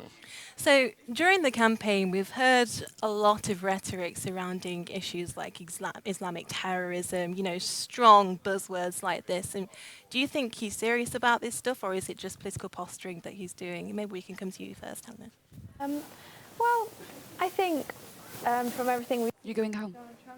I think he's about as serious about this as he is about anything. How serious is that? I don't think you'll be home. It's hard to tell. Yeah, I think it's a very, unfortunately, Islamophobia is a big vote winner among certain social groups. Muslims are often portrayed in such a way that they're a figure of fear, and that's a legacy that's been building up over 20, 30 years. So it's a very useful one for Trump, and I think he's probably very grateful that he can use that scapegoat. I'm sure that he would be more than happy to enact any sort of policy against Muslims or Islam if he thought that would increase his popularity. As I say, I don't know his personal beliefs. Can I just interrupt? We've just got a bit of breaking news, more results for you. Clinton is very much expected to win Connecticut, so we've got that coming in just now. We should actually have a lot more results coming in for you very soon. Very much part of a firewall. If she hadn't won Connecticut, we should be very worried. So, Alex, if we come to you on a similar topic, Conservatives, you were former head of the Conservative Association. I wasn't, no, but I was the campaigns director under the Campaigns election. director, sorry. And Conservatives, particularly in the neo-Conservative branch, is very well associated with a more muscular foreign policy. So what is it that you think about Donald Trump's foreign policy? What is it? How does a Conservative react to his rhetoric? I think in terms of the alt-right, there is a difference between the alt-right in America and the neo-Conservatives within the Conservative Party in Great Britain. There are similarities. I think the idea of what the international relations theorist John Mearsheimer would call offensive realism. I think there is a instinct to protect internal security by having a strong presence abroad. That's also shared by Clinton, but the difference with Trump is that he tries to play that in a more isolationist way, so he's more willing to deal with Putin. There's a phrase going around at the moment which says that the age of the chess player is over and the age of the deal maker is here. So Clinton's liberal globalist view of intervening to establish democracies has, among the alt-right, has very much gone against the grain of Trump's more isolationist view. But I think we shouldn't generalise. I think because interventions have gone wrong in the past, I think it would be hard to place a Conservative either for or against Trump for his foreign policy at the moment. I mean, many would say that Hillary Clinton is running on a very much moderate Republican ticket in terms of her interventionism, like you mentioned, her foreign policy. I mean, what would you say to that? There is an explicit link between interventionism and American military prowess, but I don't think that we should conflate the ability to go into states and the success of that outcome as the same thing. I think Americans are sick and tired, as are the public in Britain, of wars going wrong abroad, and I think no matter what political streak you are, that perhaps needs to change, and I think that is something that Trump is banking on. So we've got some more breaking news. As Trump's electoral chances increase, we're hearing news that stock futures are plunging. The market is reacting in very similar ways to how it did after Brexit. Much but obviously the result is not in. Much tighter in the vote. So if we broaden this out to the panel and ask a more general question, what do you think America's role is in the Middle East and in terms of interventionism in general? Should America be doing more in the Middle East than they're currently doing? Are they not stepping up to the plate like the world leader they should be giving off the sense that they are? Well, the Middle East is broad, but I guess more specifically we can focus on Syria right now because it is one of the main issues in this election and in international politics at the moment. And the U.S. is in a difficult position, especially as Obama kind of tries to close off on his foreign policy legacy on a positive note. There is this situation where the U.S. is trying to establish a ceasefire. Obama wants to cooperate with Russia in order to achieve that. Many think that is unrealistic, seeing the way Russia has been acting in Syria at the moment, bombing women, children.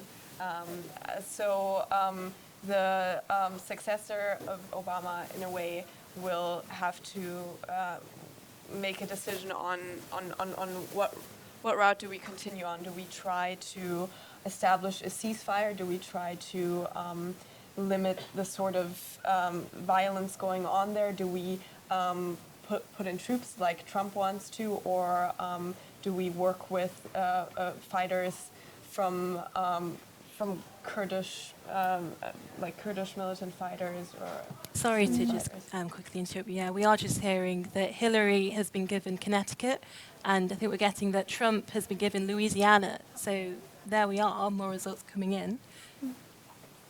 Yeah. If I may just add to what Marie was saying there, many sources which are either in the know or on the ground in Syria are reporting that tonight has been chosen by Russia and its ally in Syria, the Assad regime, as an opportune moment for attacks on East Aleppo. There have been Assad government ground troops moving in on East Aleppo in addition to Russian air raids. So, in fact, tonight, because of the focus on the American election, naturally by the media and the world, ironically has been chosen as a great time to continue Russia's policy of clearing East Aleppo of oppositionists and trying to take it back for Assad. So it's not just, I think it's almost past the stage of what should we do debate. It is, this crisis is really going on, and the time for debate, in fact, may be a little bit too late. Yeah, I mean, we're just actually hearing that the New York Times are predicting a Trump win. So we will see how that pans out. But just going back to our discussion, I mean, you mentioned Russia there. Trump and Clinton have very different takes on how Russia should be played out. So, Alex, what are your views? I mean, Trump, in terms of Trump versus Clinton, who would we be better off with in terms of dealing with Russia? Would you support Trump more in terms of his dealings with Putin? The real issue for the world at the moment is the Balkans and NATO. And whatever Trump does with Putin, that will ultimately affect what happens. At the moment, NATO is amassing troops on the border. The Russians recently moved their nuclear arsenal to Kaliningrad. So there is a nuclear standoff which may come in the future. If Trump makes a deal with Russia, then I can see that the West more generally would want to de-escalate the crisis there and perhaps pull troops back. But whether or not London is prepared to take Trump's lead on that is another matter. And what do we think about Russian intervention in general? Maybe Issue, you could come in on this. Right. So following on from Alex's point, obviously Russian intervention has played a crucial sort of part in Syria's Bashar al-Assad's regime, but we know now that Trump is obviously quite keen to support Russia, sort of leaving Syria up to Russia for them to stabilise the I'm going to have to cut you up there. We're moving away now from foreign policy, and we're going to be asking what American students think about the American election. So we're going to William & Mary University for their opinions. Today, we were at the College of William & Mary in Williamsburg, Virginia, asking American university students how they feel about the current election. We asked them who they thought was going to win. I have no clue. I'm really hoping for Hillary Clinton to win. I hope it's Hillary. I think Hillary probably. Yeah. At this point, I do think it's very close, but I think she has enough of a head that she'll pull through. I know a lot more people who are voting for Hillary, but I also know a lot of people who are voting third party, and I've not heard the same third party. We asked them what country they would like to escape to if Trump was elected. I feel really bad saying this, but I actually really hate that idea because I think with the current dialogue about Syrian refugees and other displaced people all over the world, basically, that it's almost a very big privilege to say that you could run away to another country. But just for funsies, I guess I would go with Spain because I took Spanish for 6 years and remember most of it. So that would be a fun place to be. Actually, I've been thinking about this question a lot. I would like to go to Thailand. We've been talking about this a lot, so I feel like Canada would be a good choice because, it's pretty close. But I could also, totally chill in, France for a while. I like Canada. Canada would be... It seems like it's similar enough that I could adjust and all that. I think I would actually probably go to somewhere like Denmark or Finland or whatnot, just because really easy to start a small business. They're the most happy, best school, so it's maybe less freedom, I guess, but it's got better everything than us, so I think I would like that. Yeah, and probably the end of the world. Okay, so now we know what the students of William & Mary think. We're going to go back to our discussion here, and we're going to talk about the rise of Trumpism. And here to discuss this, we have Sam Fawcett from Expose Online, Lewis Keane, Julia Nord, and Rob Selby.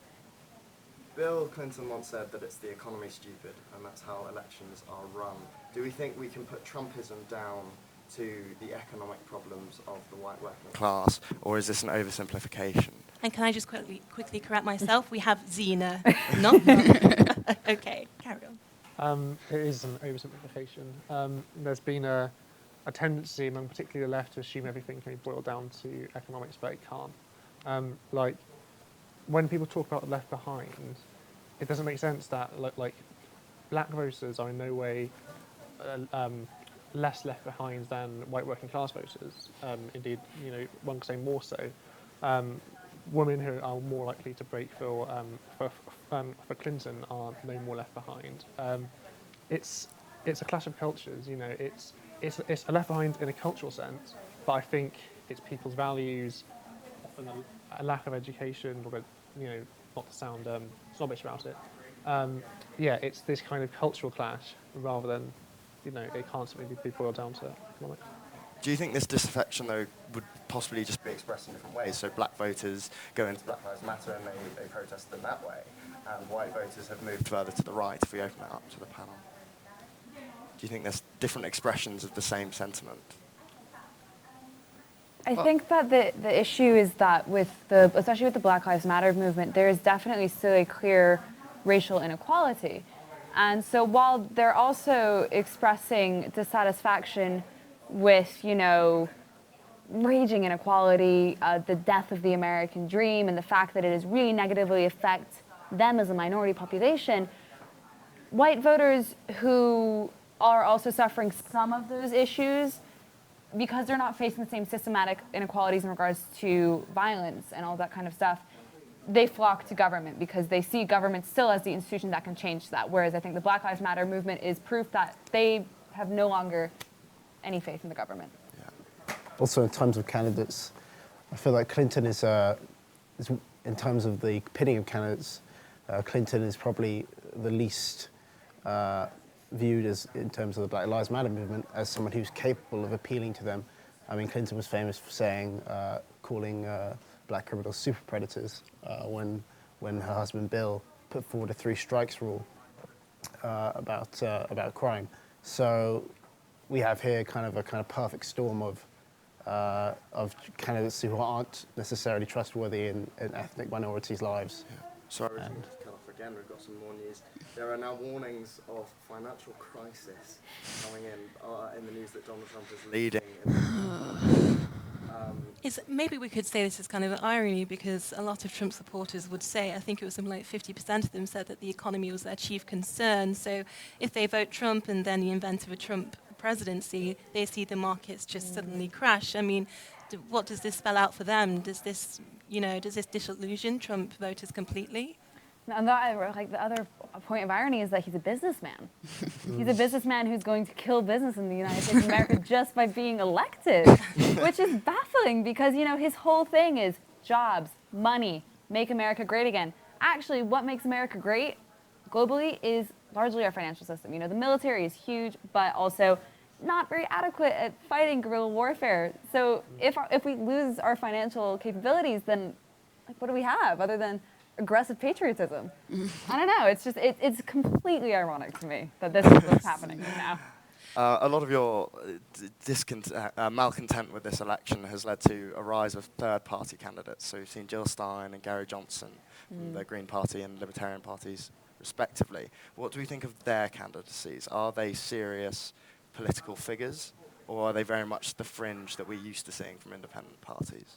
Well, it's more of a question. The problem in America is that you talk mainly about the Republicans and the Democrats, which means that even if the third parties have actual, proper, serious candidacy, it's very difficult to get information about them, simply because the news is so much about the two of them. And obviously, even without a Trump candidacy, it's always the Democrats, it's always the Republicans. And it's so, even for those who are dissatisfied with both Clinton and Trump, I think they find it very difficult, in a sense, to be able to vote for third parties, because for them, it's we don't talk about them, they're not that important, in a sense. And so I think that's when you say the rise of independent third party, it's a bit would it be fair to consider Trump a protest vote in himself, or is that the same way that third parties are often seen as a protest? Yeah, or is that an unfair analysis? To a large extent, when you think about the entire Republican establishment, so-called, was, pretty much all of it was against him. None of them wanted him to win in the first place, and some have pulled out their support since then.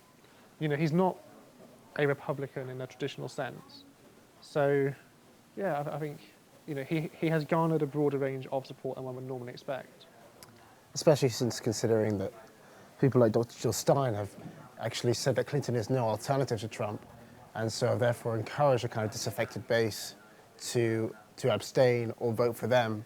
In key states like Florida, which we haven't seen come out yet, that could make a huge difference in terms of people being on the fence. And if their party leaders are convincing voters on the fence to not vote for Clinton, and in some sense be idealistic about a kind of two-party democracy, then that could cost Clinton the election, and it might very well do. So we've seen from both candidates serious gaffes. There was a 20-minute long John Oliver piece about Jill Stein, and Gary Johnson has had his infamous Aleppo moment, as he calls it. So would we be better or worse off with either Jill Stein or Gary Johnson? And it's a simple kind of yes or no around the panel. No, we would not be better off at all with either of them. They don't know enough about politics, and I think for both of them, they know that they don't stand a chance to win the presidency. Yeah. So because of that, they've not really thought out their policies. They're doing kind of like quick grab policies, like taglines, vote for me, with no thought.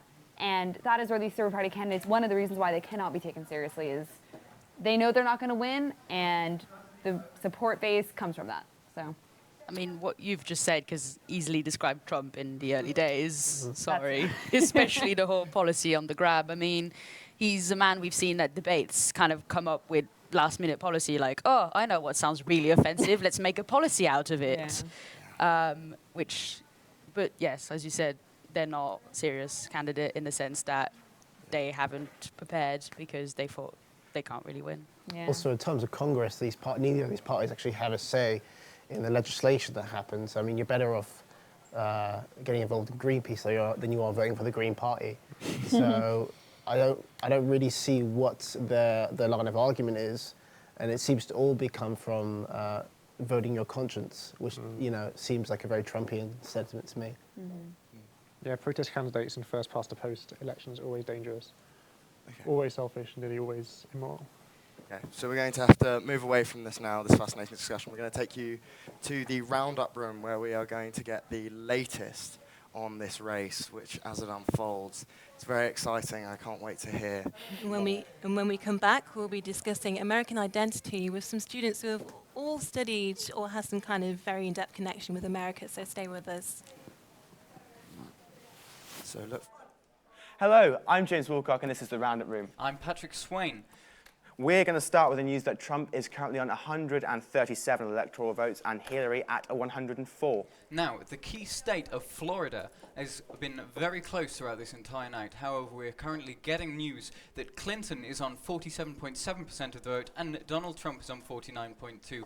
That's a 1.5% lead over Hillary Clinton. However, we must point out that the key swing states of California, Ohio, and Pennsylvania have not yet come through. But currently they appear to be edging towards Trump. This appears to be a Trump-led election. We cannot yet comment on whether he's going to win or not, as the key states have yet to come in. But currently, markets are seeing some negative downturns.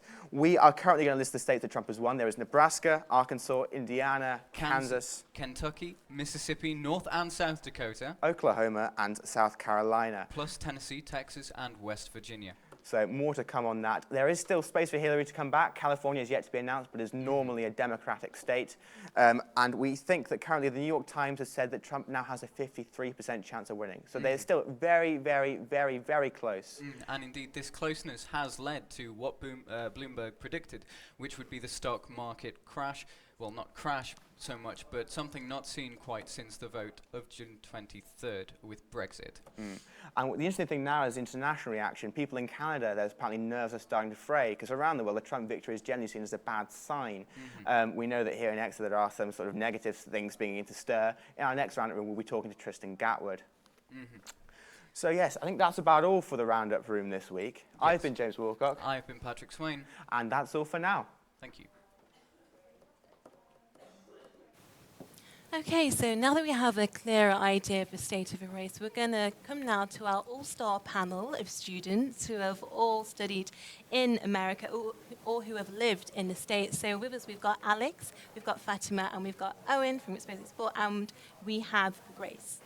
So how have you guys found living in the US, and how have you found your school experiences in particular? How does it different, or your college if you've been? School in the US is very, very different, I found. I was there from 7th grade to freshman year, which is about year 8 to year 10 for us. There's a much more of a sense of community. And you were at the same school as Hillary Clinton went? The high school I went to was the one Hillary went to, How yes. was the atmosphere there? She wasn't mentioned a lot. The time I was there was obviously Obama. Chicago was Obama's adopted state. Chicago was the city I was nearest to. So Chicago, Obama was the one people were talking about, but it was definitely known, oh, this is the one Hillary went to, this is the one Hillary went to. And there's definitely a sense of pride in that. What about you? Well, the school I went to was obviously not quite as high profile as that, but it was a high school in Arizona. Instead of studying A-levels here, I went out to the States and was there for my junior and senior year. And Arizona is a very right-wing state generally, and I didn't find that in the school. I found, admittedly, I was mostly doing... So is that an age thing? There's talk that it's turning blue. We aren't sure yet. A lot of people still think, though, that they are going to vote for Trump in this election. John McCain, I think, has pretty much already wrapped up his re-election bid there. But maybe it's not so much to do with the age so much as the people that I was around. You know, I was generally in the higher ability classes, not to show off, but I was generally in the higher ability classes out there, and maybe then that shows a divide between rather the young people who were in those classes were generally more left-wing.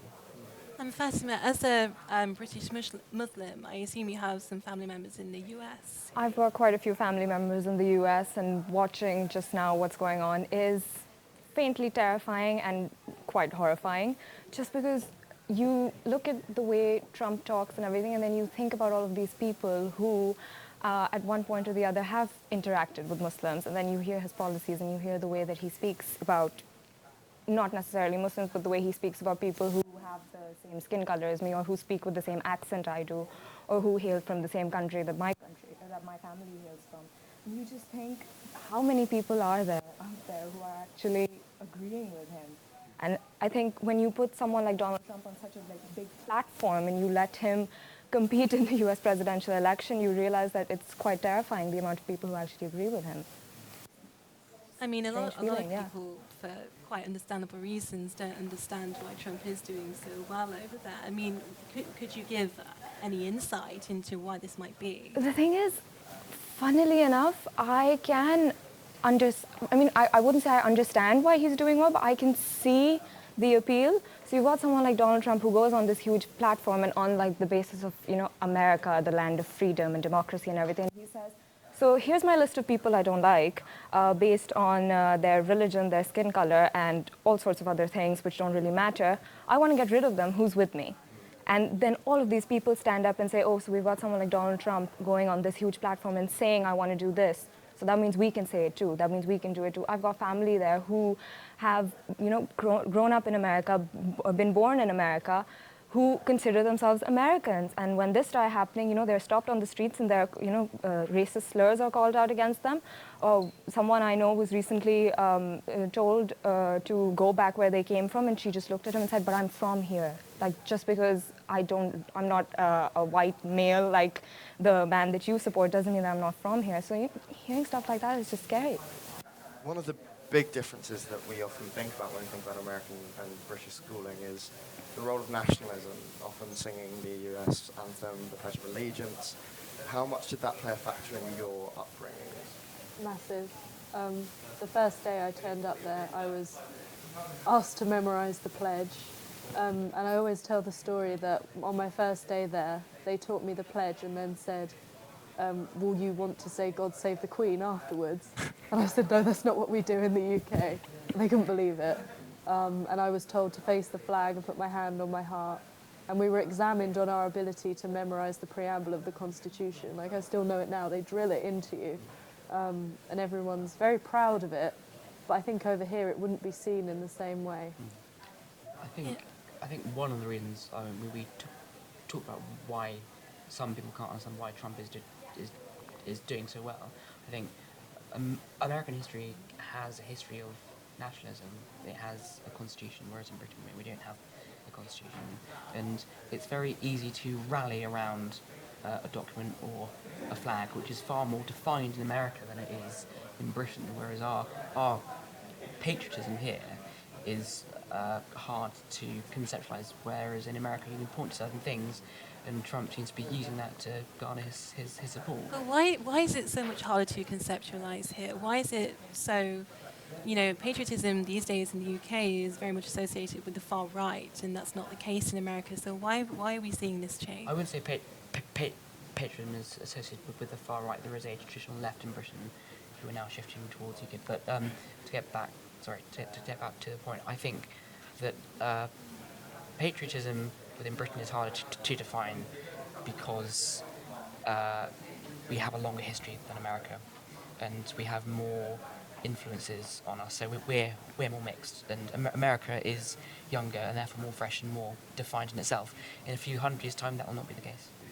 Do you think it's fair to say that British patriotism is more self-deprecating and that our pride is, in a way, humble and we don't need to state it, whereas American is playing very much in stereotypes. Their patriotism is more brash, more overt. I feel in America it's more acceptable to say that you're a patriot.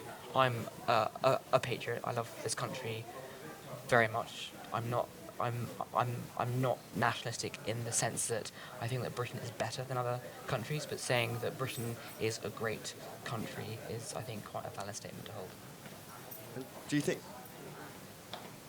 you think that this nationalism in schools helps a Donald Trump candidacy? Do you think that plays into his nationalist sentiments?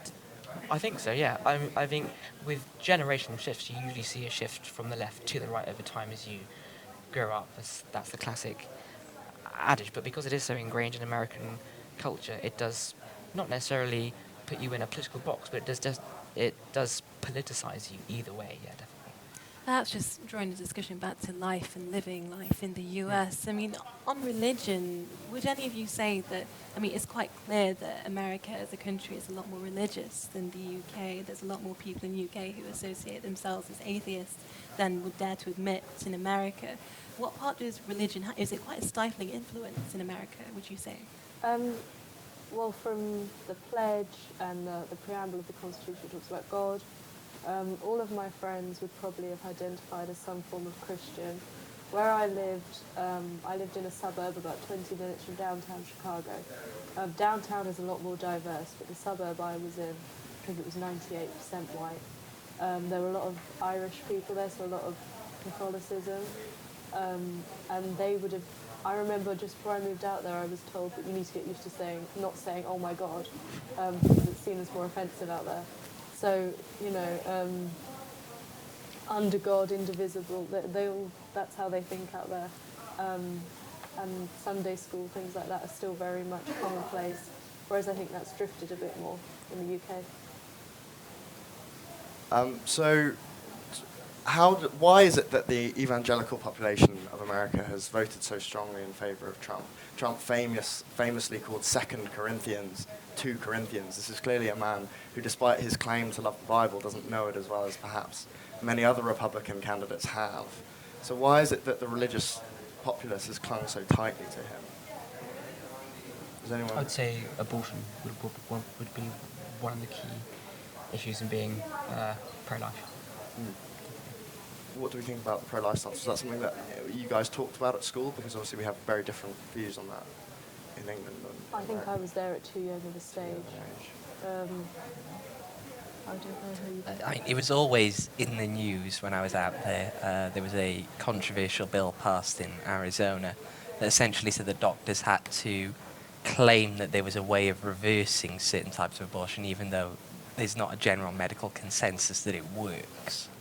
So it was always in the news, and it was something that was discussed quite a bit, which you don't see quite as much here. A problem that, again, was recently talked about on John Oliver is school segregation in the States between black and white communities. Is that something that you guys noticed when you were at school, or were your schools very mixed in terms of ethnicity? I wasn't mixed at all.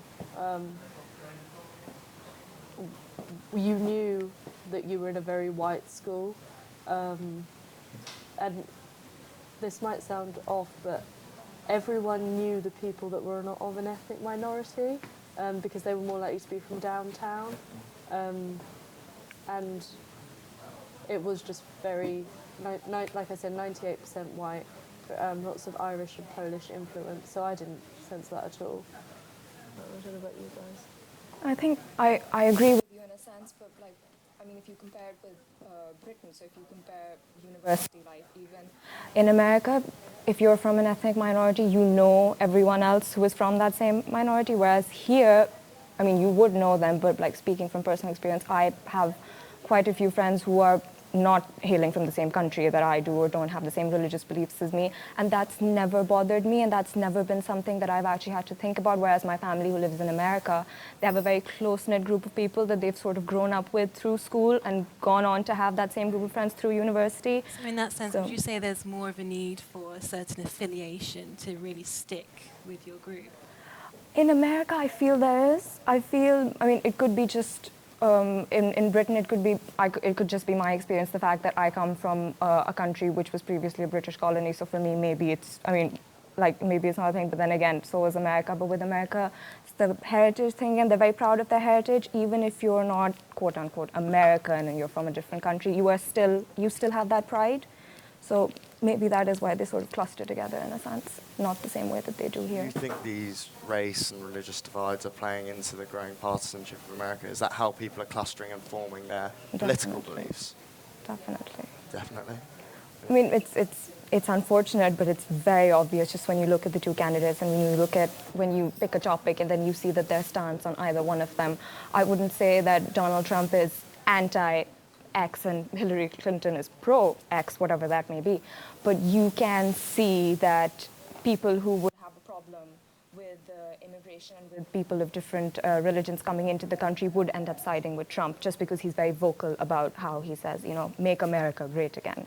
And what would you say, Alex? Is race really that much of a determining factor in terms of how lives are led in the US as opposed to the UK? Unfortunately, I think America has had a historic problem ever since slavery with race, and that still really hasn't been sorted. But on the idea of religion and immigration, I don't think that Trump should be, or even Hillary Clinton should be afraid to address the issues that are facing the world. I mean, there is a clear link between extreme Islam and terrorism, but to form policy on lines that are divisive is wrong. Who's more afraid to address the issue out of the two, would you say?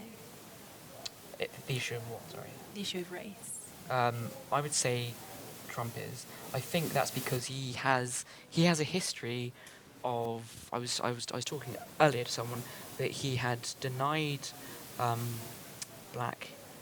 some African Americans some residents in his buildings, and he used a horrible term to describe. Is this the court case in the 80s or something? I think so, yeah. Okay. And therefore, to enforce it would be somewhat of a hypocrisy because of Trump's past, whereas for Hillary Clinton, it's much more natural because I don't think she's as racist as Trump is. And on that rather somber note, we're going to move away. When we come back, we'll be talking about a more constructive debate. We're heading off now to the roundup room with James Woolcock and Carl Johnson. Hello, we're back at the roundup room. I'm James Woolcock. We're going to announce first off that Montana has been called for Trump, bringing it up to 140 electoral college votes, and the House of Representatives will remain Republican for the next foreseeable future.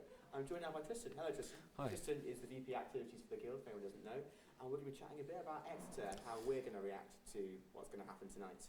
How have you found it today, being on campus at the US election? It's been a bit of a weird atmosphere. I mean, I was saying to you earlier that the kind of narrative of, unforeseeable things happening. So starting off with Brexit, this whole narrative of, oh, it will never happen.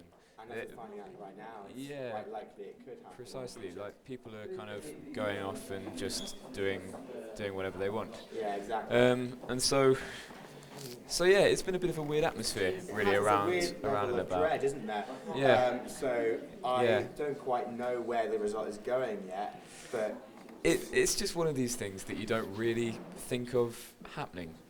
And you've been seeing it in the RAM, I think. Well, it's Yeah. like I know you've been watching the election. Well, yeah, I mean, it was a pretty last-minute idea for the Guild to do a big screening of the election coverage down in the RAM, so it extended the license till 3 a.m. and the place is open till 4. You make it sound like it's easy. Yeah. We do that for like any social, you know. Oh, I would love to. I would love to. But it's been a great night down there and a brilliant turnout, which kind of trumps the apathetic nature of trumps the apathetic nature of the stereotype, you could say, that they're disengaged, don't get involved with politics. There is a very engaged community down there, people having to be turned away because the RAM's too full. I think they've run out of food as well, I think. They've run out of food, We yeah. could report the RAM has run out of food.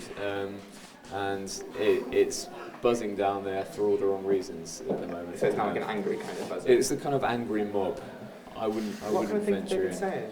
saying? I mean, nothing. It's more people being terrified. Yeah, You like find Brexit. Like I guess the weird thing is similar. Brexit happened outside of campus, but you know.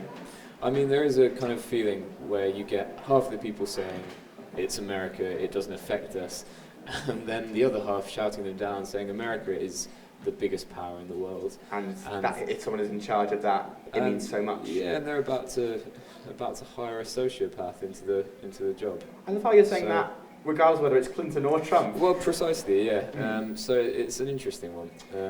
Of course, we can't forget Jill Stein. Or Gary Johnson, Gary who doesn't know where Aleppo is, yes, apparently. That's the one thing that I've picked up from Gary Johnson is I his lack of weirdly geography. found, I don't know, I take quite a cynical view on that, in that it might be because that's the only way you get media attention, by looking I think like it an is. idiot. I mean, Well, that's how Trump built his campaign. Yeah, this is it. I mean, I think this was something that Jill Stein was battling quite heavily for in the weeks leading up to it, was that 75% of Americans wanted to see representation of the other two on all of the media debates. Yeah. Because of course Fox News, CNN, even I guess all the British parties are liable of it as well.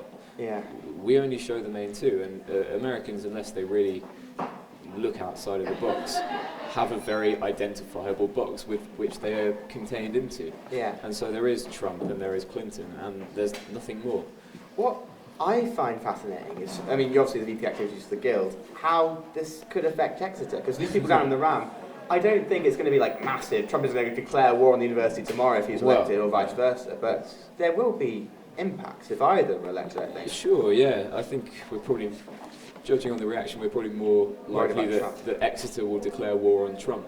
It's that bad? It's that bad down there. Every time you see a few more numbers on Trump's tally, there's big booing and one ironic guy wearing a cap in the corner doing a little celebratory dance. Is that Alex Nellier who was on earlier? Very potentially. Very potentially. I won't name names, but I mean, it's not a happy place at the moment. That might just be the lack of sleep and 8:30's coming well, tomorrow. Precisely that as well, yeah. I mean, the sensible among us have sleeping bags downstairs. Do you actually? Are the Sabs sleeping over? Yeah, we've got a Sab sleepover planned, yeah. Hey, Nothing's better than we have, guys. Yeah. We should get on this. You should, yeah. Something that I am a bit worried about personally is not just in terms of America, but what this means for like the world. Obviously, we had Brexit earlier. We know how much that's going to affect international students and everyone else in the area.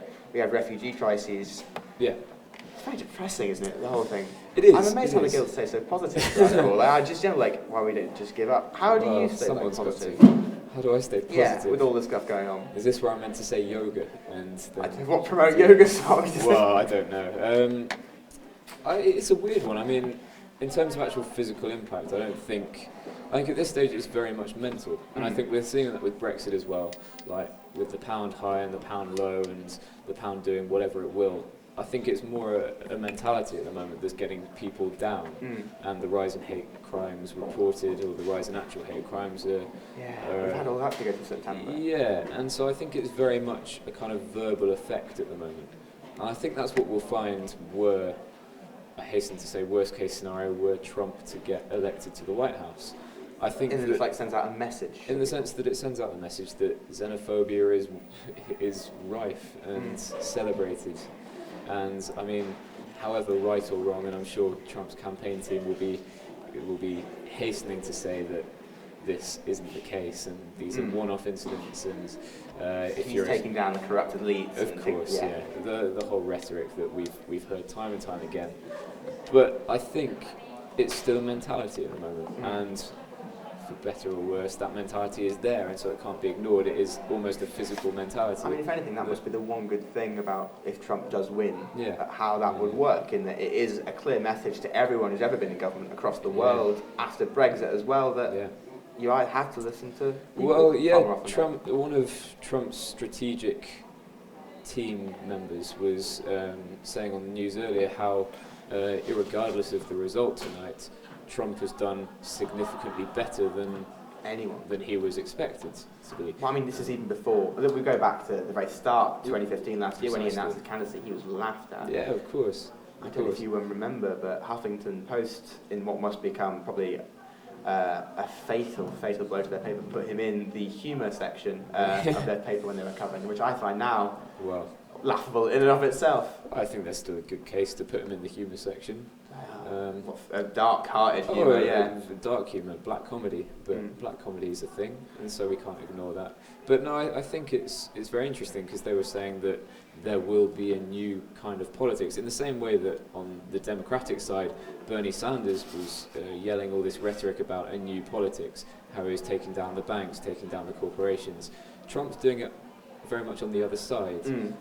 And it is now, I think, having seen the results of rhetoric that he's trying to put out there and his team are trying to put out there, that if the Republican Party don't take notice of the significant number of votes and the swing states or the Democratic holds that have gone very significantly in Trump's favour, that there is a new politics on the ground that the Republican Party cannot ignore now. Yeah. And so there will be a new kind of politics, and if that's not recognised, there were speculations again of a third party. It's weird in that what's happening to the Republican Party is almost what's happening to Labour. They've got a leader who's utterly sort of splitting them. Yeah. It's ironic to draw the parallels to it. Yeah, very much so. Well, I'd just like to say briefly, we're going to be going back to Georgia and Fabian in a couple of minutes, but while we're here, Tristan has come on the goodness of heart in the middle of the morning. I don't know how you're still awake, actually. He's had a full 9 till 5 day before that. Oh, yeah. And he does it because he comes and cares about XMedia, so we'd like to thank him from the bottom of our hearts at that point. XMedia is great. I guess I'd like to say to you, after this is all done, after this is all finished, Tristan, what are you going to do? I suppose it depends on the result. In the immediate future, sleep. This is all from the Roundup Room. I've been James Walcock. Back to you guys in the studio. Thank you, James and Kyle, for that. So now we're back. Just a quick update on where we are exactly with the race. So Trump is currently up in terms of overall popular vote by 140 to Hillary Clinton's 104. The New York Times is saying that he's got a 68% chance of becoming the next US president. And Trump also just won Missouri, we're hearing. So Clinton is also poised to win Virginia. So just moving back to our discussion now, just wanted to talk about the sheer amount of personal attacks and name-calling that this has come to in this election. And joining us to discuss the state of our debate and the role of social media are Juicy, Ollie, Owen and Hannah. So guys, given that this election is likely to turn out in favour of Trump, who's been accused of some pretty bad name-calling throughout this election, Crooked Hillary, Little Marco, Lion Ted. What do you think of the state of our discourse at the moment? And is this a problem with social media? It's bullying. He's a bully and he's nasty, but he's taken advantage of a political climate that is frustrated and fed up and feels like the establishment's failed them. But he is a bully and he's won on the basis of the fact that he's mean and he's nasty, or he might win on the basis of the fact he's mean and he's nasty, and that's quite scary. And Hannah, in one of Hillary's last rallies, she said that she regretted the tone that the debate had came to, and an audience member shouted that it wasn't her fault. I mean, would you agree that it was a very one-sided thing, that we are where we are in terms of the rhetoric of the candidacies? I think a massive appeal of Trump is his statement that he says what people are too afraid to say. He's against political correctness. He says what everyone's thinking, and there's a kind of bromance about the idea, I think, which has probably reached, I don't want to say dangerous levels, but unpleasant levels in the debate, and has kind of taken the debate away from things that really matter. Like, how many people know Trump's nicknames for Hillary, Hillary's nicknames for Trump's, but how many people know what their stance on LGBT rights are, what their stance on climate change is? Like, I think when the debate's moved away from important issues, it's not good. So one of the high points in 2008, and it was one of the few moments of humanity even in that campaign, was when, in his concession speech, Senator John McCain said Obama was a decent man who he disagreed with. Will we ever get back to that level of respect in our political discourse, or do you think this is a one-way street? I like to think it's not a one-way street. I think that Hillary Clinton said earlier in the campaign, there have been many Republican candidates in the past, and I've disagreed with them on policy, but I've never disagreed with their temperament to be president. Donald Trump's unlike anything that I've seen in my lifetime in terms of US candidates for the presidency. And I think that we can get back to a more positive discourse, but this is certainly a step in the wrong direction. Okay, and we're just hearing that New Mexico is projected for Hillary Clinton. We're not quite getting confirmation on that yet, but projections are saying that New Mexico is for Hillary. So coming back to the discussion, I mean, what would you say, Owen, to the type of rhetoric that we see in the campaign maybe being possible to be seen in the UK as well? Do you think we'd see this kind of nastiness anywhere else in the world, in any other political campaign? I think that whenever you start to look at candidates that are anti-establishment and that's their main appeal, you always start to look at how they are different from the establishment politicians. And the slick way that politicians talk is not something that's shared with a majority of the electorate. So when we see someone like Trump comes out and he's brash and he's obnoxious, it does resonate with some people. They see him as being more almost relatable. Yeah, we know that Americans do tend to vote for those candidates who they can associate themselves with. So maybe they do associate themselves with someone who is less politically correct and someone who says what they'd say in their own living room. What would you say? Exactly. Who would you like to go for a beer with? Exactly, yes. I think that's definitely what I've been finding. So I have been in the report room and I have been talking to American voters, and I've actually spoken to a few of them who are staunch supporters of Trump. And in fact, one of the students, a guy called Jason Bassett, who I met here at Exeter, said you can put my name on it. The reason why people are voting for Trump is that he's really representing, at the end of the day, what in technical political language we call the outsider vote. So it's people who have missed out on the global development, people who see their jobs threatened because they're moving to China or other countries where labour is cheaper. And we have already seen this in actually 2 countries already. So we saw this with Brexit, with people talking down to those who wanted to leave. I think there's a similar mechanism going on. It's the people that have been disenfranchised by the system. And we've already seen this in Italy. And in fact, a lot of people have been drawing parallels between Trump and Berlusconi, who was even physically a very similar man, entrepreneur, rich, very, very disturbing comments on women, even a similar tan colour, if you want to really go there. And maybe taking advice from Berlusconi. Similar pride in the hair. I mean, it's very similar communication styles as well, always dressing in a similar manner. But would we be likely to see this kind of tone, the nastiness that this turn has taken? Would we see that in Italy, do you think? It has already been extremely vitriolic. I mean, if you see debates amongst politicians, anything goes. It's lots of personal attacks on either side. It's gone very wild. And now the Italian system is lots of different small parties, so there's a lot of coalitions, and there's, it's not a very clear-cut system as you have, for example, in the UK or in the US with 2 big parties. We've just got 2 more projections in. Trump has won Montana and is projected to win Utah. So that is the end of Evan McMullen's valiant effort to win the state of Utah by gaining the Mormon vote. Very valiant. So coming back to this discussion, we're all we're all young. We've grown up with social media. How do you think Twitter in particular has played a role in this election? Do you think that tweeting has allowed us to distill our campaigns into essentially information-free zones? I think the thing that we have to remember is even before Twitter, we had sound bites. We've always had small, snappy things that you can sell a campaign on. Now, has it been quite to the extreme of crooked Hillary, crooked Hillary, crooked Hillary until it sticks? No. But it's just a natural progression, perhaps. But I suppose you have snappy sound bites, but then you have a sort of post-factual society that many are saying that we're now living in. I mean, what would you say, Hannah? Is that where the difference is, and that is what we should be taking note of? I think, yeah, I mean, the difference is, I mean, before social media, people sort out information. I feel like people, you read a newspaper, you decide what you wanted to read, you look for it, whereas social media, things are thrown in your face as you're scrolling down your newsfeed. I mean, there was an example, there was like a viral story that was going around. It was entitled, "Why I'm Voting Donald Trump."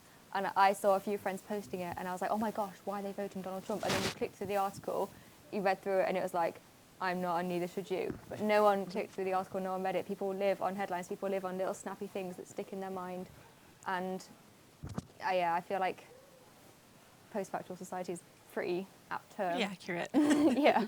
Do you think we'll be able to get back to a discussion that's based on the same facts? Do you think there is a mechanism by which we can do this, or at least in the foreseeable future, or are we very much left in the wilderness here? I think we are a bit in the wilderness right now. I have to say that the last political developments that we've seen, both on an international and national stage with the Brexit vote, are really making me think that the distrust in the establishment is so high that people no longer trust the official sources of information. That's probably where it all started, lack of trust. The facts aren't really the facts. So it just becomes a personality thing. The people I've been speaking to have been saying that about Trump, really. So how do we return to an environment where it is about facts and the debates include facts that help us all to make an informed decision on these political issues? What would you say? Does it require more media intervention? Is there a simple answer here? Well, the media is part of the problem, isn't it? I mean, bringing it back to the UK in terms of Brexit, you look at the Daily Mail, you look at the Sun, you look at the Telegraph. They were espousing stories which were quite a long way away from the truth in terms of that. So I think the media plays a massive role in actually spreading lies as opposed to reporting the truth, because you've got to remember the media's role is ultimately to make money as opposed to report the truth. Do you think that's a fair indictment on journalists? I mean, regardless of whether it's owned by Murdoch, there are very many good journalists who want nothing more than to spread the truth. Obviously, yeah, no, I'm not disagreeing with that. There are lots of journalists out there in it for the right reasons, but ultimately people who own newspapers, for the most part, their main objective is to make money, in my opinion, not to actually create honest news. When your main objective when you write a headline is to get people to read your article, is to incite a response in people. It's sad, but it's not to give a rounded impression of what the article's going to be, because people aren't going to, in the society, like saturated society of media that we're in right now, people aren't going to click on it if it doesn't incite an emotional response. Where do you guys pick up your news from? Are you online? Online. Is everyone online? Yeah. And do you think that's made you more or less informed about the issues? The thing about online news is everything is at your fingertips, but a lot of it's very superficial. So if you look at news that comes in on social media, things like BuzzFeed, it's very easy to get into, but it doesn't really do anything more than scratch the surface. 30-second videos, really simple headlines. And so news is more accessible than ever before, but people are gaining less from it, I would say, than ever before. Would you say that sort of feeds into this whole idea about entertainment being too much of a part of the media these days? The media should be there to inform the public, not to serve as another form of entertainment. Yeah, I would definitely agree with that. And for me, that comes back to the issue of the fact that the business is making money as opposed to informing people, for me. We're a bit in a deadlock, I think, here, because if you put yourself in the position of somebody running a newspaper or a media outlet, you've got to make money to survive. And at the same time, you still want to make news pieces that have information. The two don't always really go together, because you need to attract people to get the clicks and get the sponsorship, get the advertisements. So really, we need to change a lot more than just how we do media. It's looking at bigger things, how our educational system is run. If people can't read complex news articles, that is a problem in countries that have elected Trump-like figures. That has been found as a correlation or a causation link. And second thing, how our media is funded, how it makes money.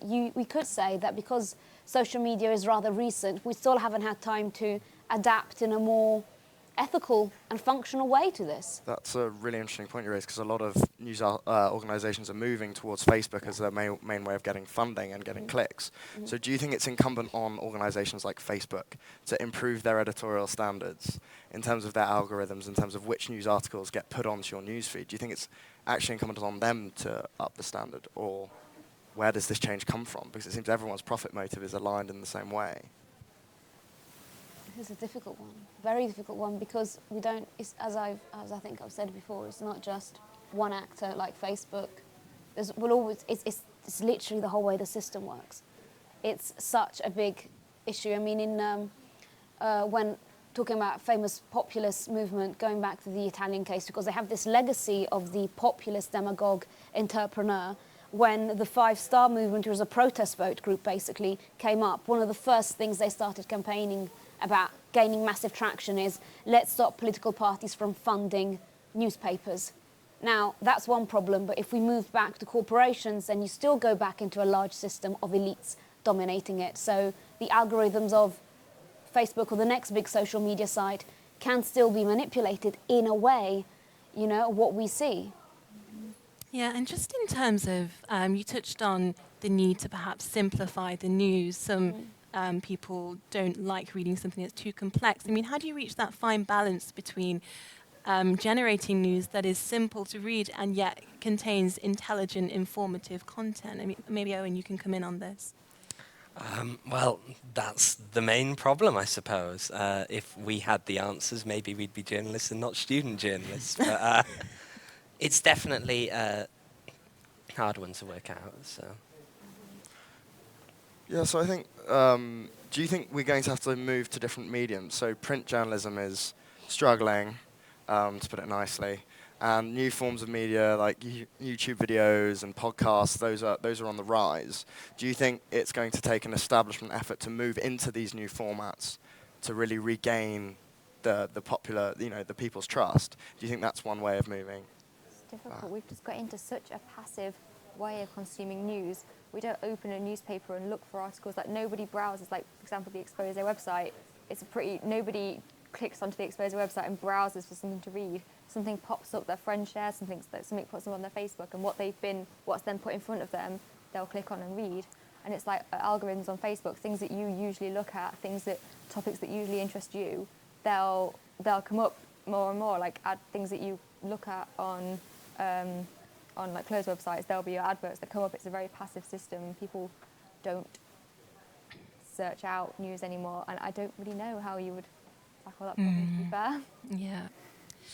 And so that's a difficult one, and just moving on from that now, thank you guys for your thoughts on that. So we're going to be moving on now, and we've next up got a discussion on feminism for you. But first off, we have a quick segment on the merchandise involved in this election. Along with this election has come a huge amount of merchandise, ranging from classic t-shirts and badges to the downright bizarre. Let's take a look at some of the different options out there. First up, Hillary Clinton's campaign. Her team have come up with a range of clothing aimed at attracting trendy young adults, featuring snapbacks and baggy sweatshirts. For the more grill-conscious crowd, she's created her Grillery Clinton range, featuring a can koozie to keep your drinks cold, a stylish apron to keep you clean while you grill, and a spatula so you can sear an H into your burger. This White House and Chill merchandise conveniently makes you forget she's been ruthlessly planning every detail of her campaign since 2008, right down to the H on your beef. On the other hand, there's Donald Trump's campaign, who've produced a range of t-shirts laying out his controversial views, as well as lots of variations of his signature hat, aiming to suit practically any style, although you can of course just opt for the modest white and gold. His t-shirts display such slogans as #BuildTheWall and #HillLiary, and you can even nail your child's colours to the mast early on with this Trump infant onesie if you're so inclined. However, some of the best pieces of merchandise never made it into the official campaign stores, like this Trump toilet paper crowdfunding project. Sadly, it never came to fruition since it was suspended by Kickstarter once it came to their attention. From Rand Paul, you can get your very own copy of Hillary's Hard Drive, a 100% genuine email server. Unfortunately, you won't find anything on it since she's securely erased all traces. For those wanting the full Trump experience, you can now run your hands through his hair and take in his smell, a combination of suntan lotion and steak, all from the comfort of your own home with this Trump-scented candle. Of course, there are also some people who'd rather rather not vote at all. And they've produced some great bumper stickers like these in order to let the world know just how doomed they think we are. So we start this segment with even more breaking news. Trump is projected to have won Ohio. So this race is very much swinging in his favour. It seems to be looking that way right now. I mean, we'll, of course, keep bringing you the latest as we get it. More results coming in as we speak. Plenty more to come. Plenty more twists and turns, I'm sure, to come along the way. Well, it's looking less and less likely. Hillary Clinton may be still joining the likes of Theresa May and Angela Merkel in making up the elite group of female leaders of state, heads of state. We could soon see the world's most powerful nation with the biggest global economy as run by a woman for the first time ever. What do you guys think? So just quickly to introduce our panel to you, I think majority expose peeps we've got here. So we've got Sam Forster, we've got Susanna, one of our editors, we've got Georgia from Xpression, and we have Katie. So just to kick off the whole debate on feminism, obviously there's a lot of clear views we can take on Donald Trump's approach to feminist theology, if you like. I mean, how would you, in a nutshell, characterize Donald Trump's views on feminism? Yeah, keep it tame. Non-existent, just kind of sexist, going back to just a decade where there wasn't really any regard for women, treating them as kind of second-class citizens. Ultimately, he seems to have gone for this argument of, because I have a daughter, that therefore makes me a feminist, when actually, as we've seen with the sexual harassment allegations, with his general comments on women, with his very confused stance about abortion, women's rights very clearly aren't particularly high up on Donald Trump's priorities. But why have women, if that's the case, why have women been so slow to embrace Hillary Clinton? I think because she's seen as having so many negative connotations. I think in the UK, we're not aware of that so much. We think of her as really empowered, really great. Whereas in America, they still see her associated with her husband. And with what happened with her husband, they see her very much as being part of the establishment, as being associated with that, crooked Hillary, which Trump played on really well and has obviously paid off for him. We have even more breaking news. The New York Times is now at 87% likelihood that Donald Trump will be the next president of the United States. But back to this discussion, given that there's still a 13% chance that Hillary Clinton what would have a Hillary Clinton president meant for women across the UK, across the world? I should also just mention that Nate Silver, who is the quite infamous pollster, has now put Trump ahead as his favourite to get the presidency. I think certainly there is definitely a stigma around feminism in the Western world, with this idea that feminism should only really apply to countries where women's rights aren't so developed, where, for example, girls' education isn't quite so high up. I think there is definitely a stigma surrounding that in the Western world, this idea of because we're developed, because there's more political legislation surrounding women's rights, that we therefore don't need it.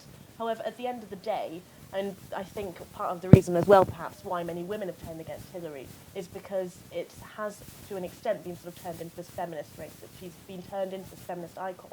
And I think, to an extent, it's that we don't really want to believe that. We don't want to believe that women are actually that behind and that we do actually need these figures.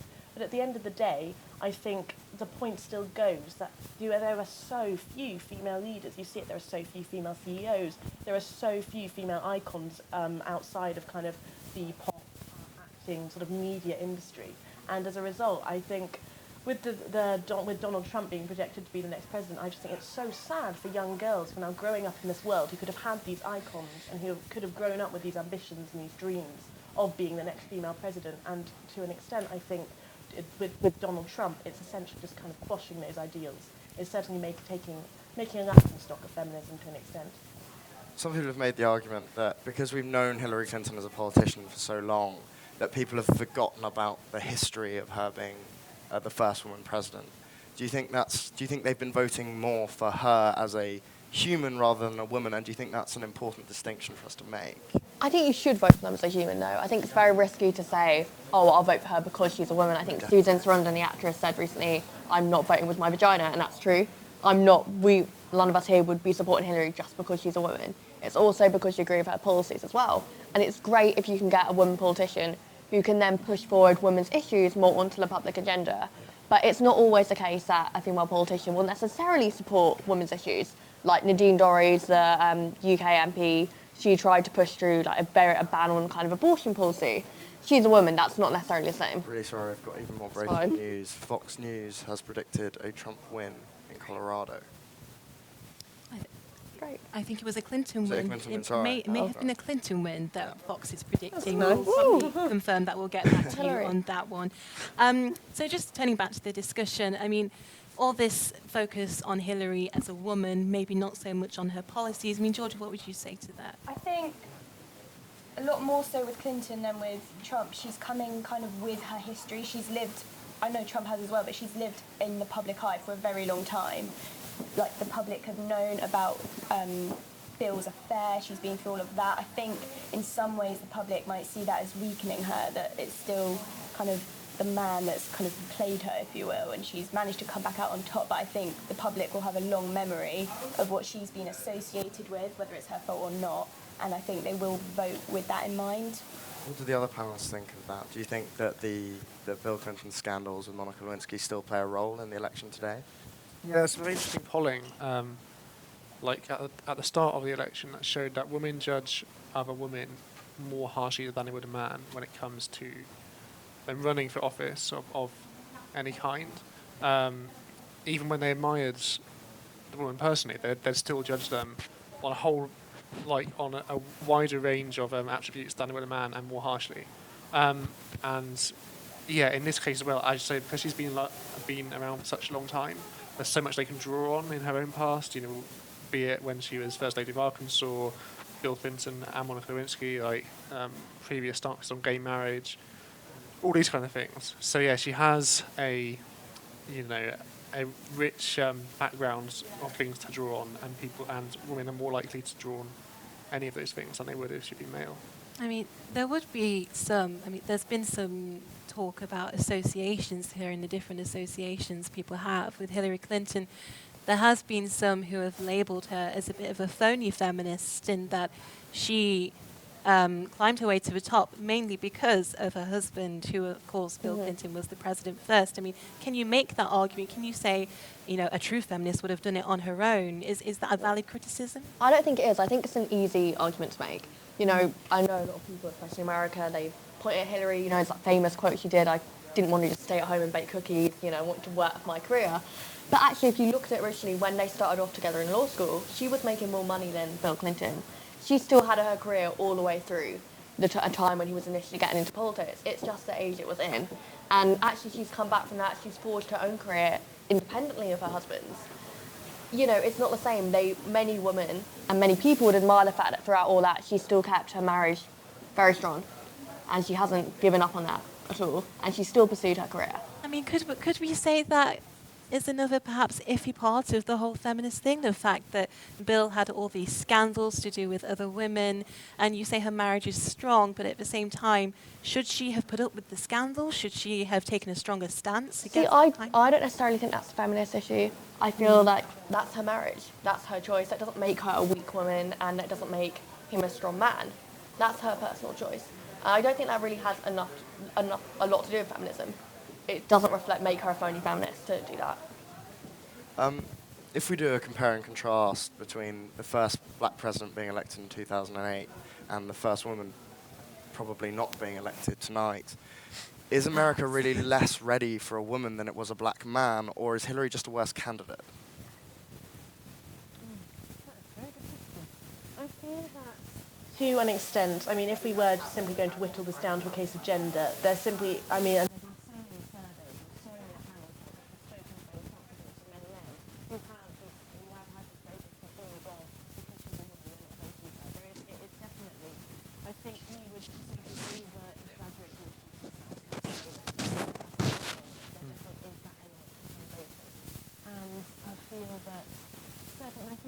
not really helped so much, especially with female stars and you know, singers being objective every single music just being forced to play.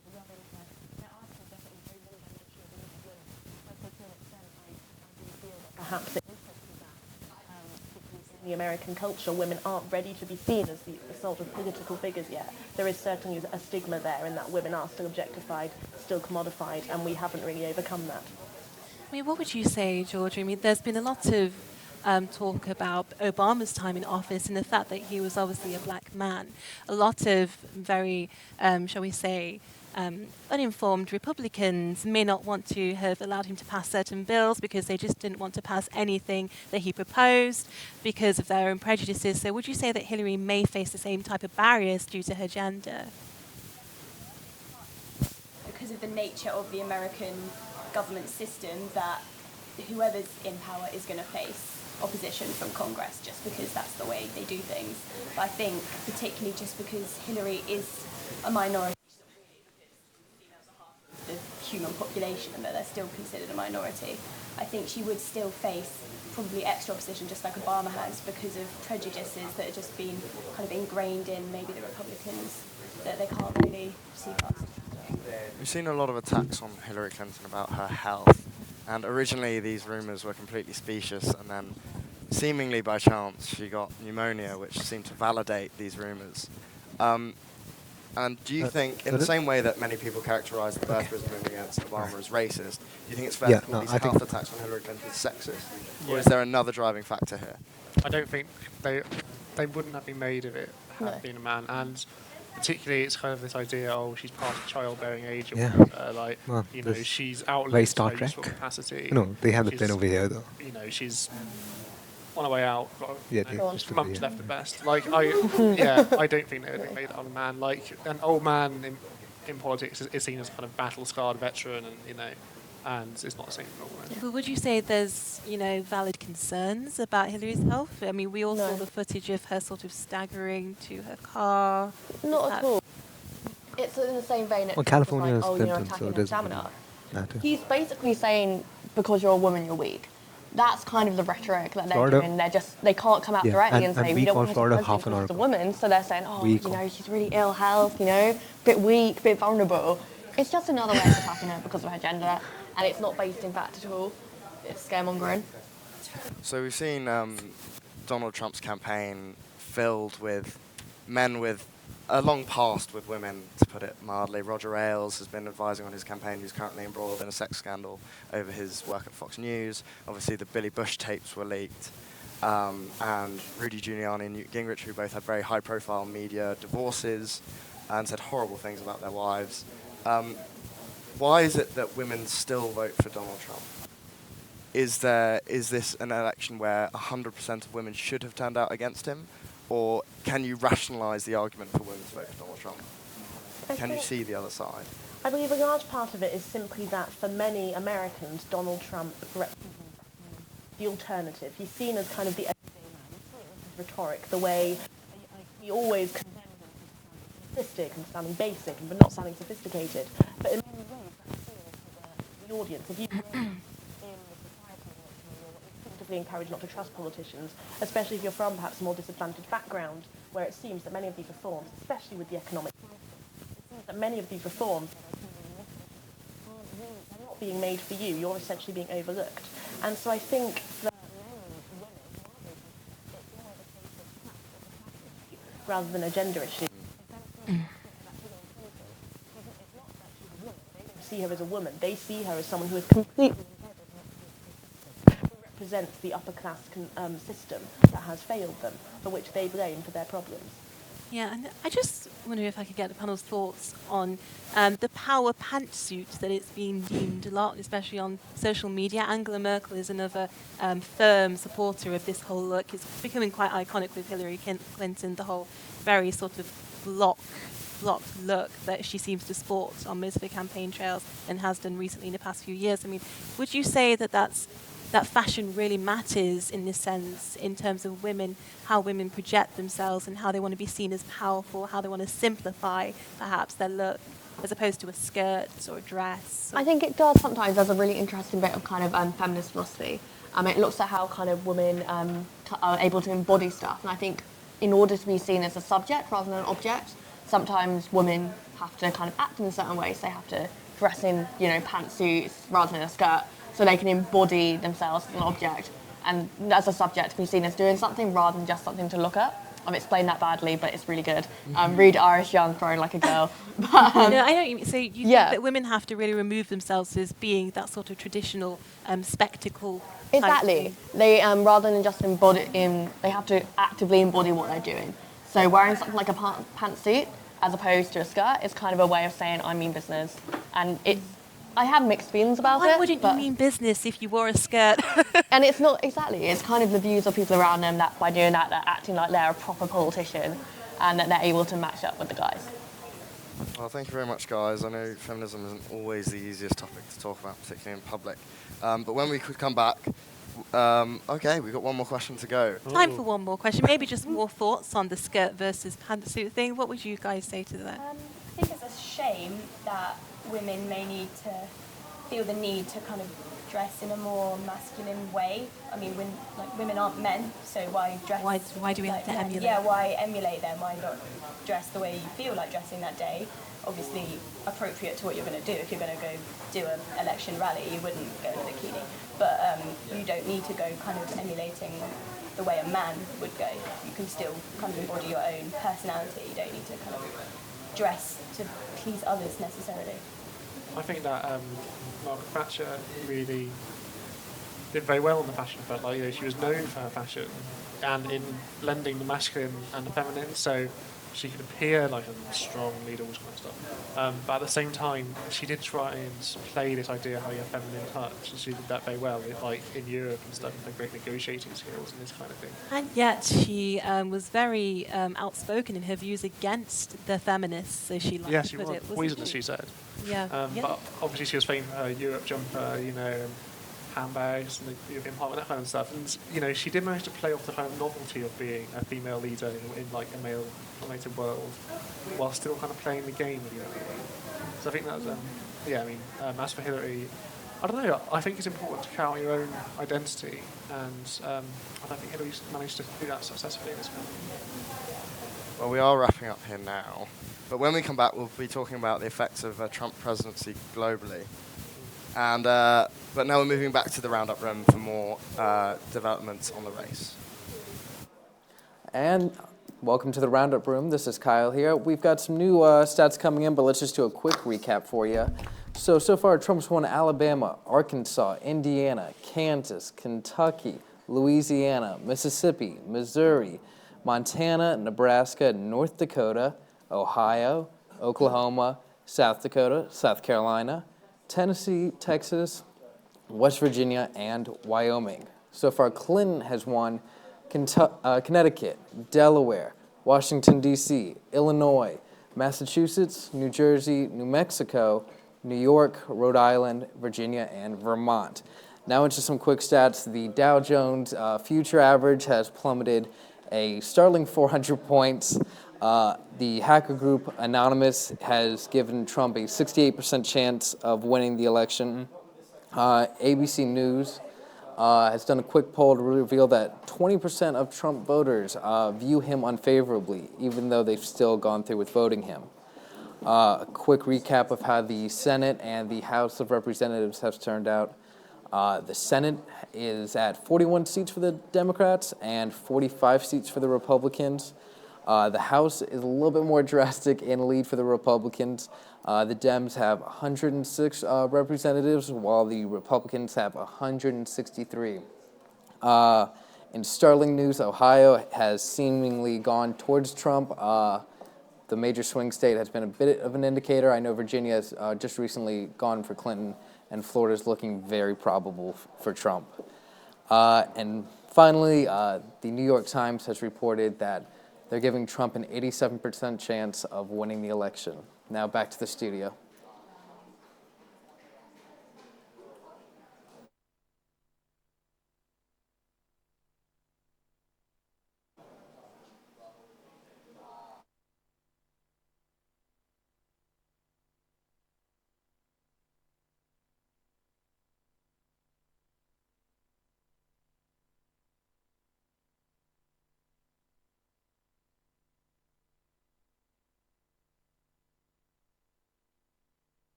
We have more breaking results in this exhilarating election.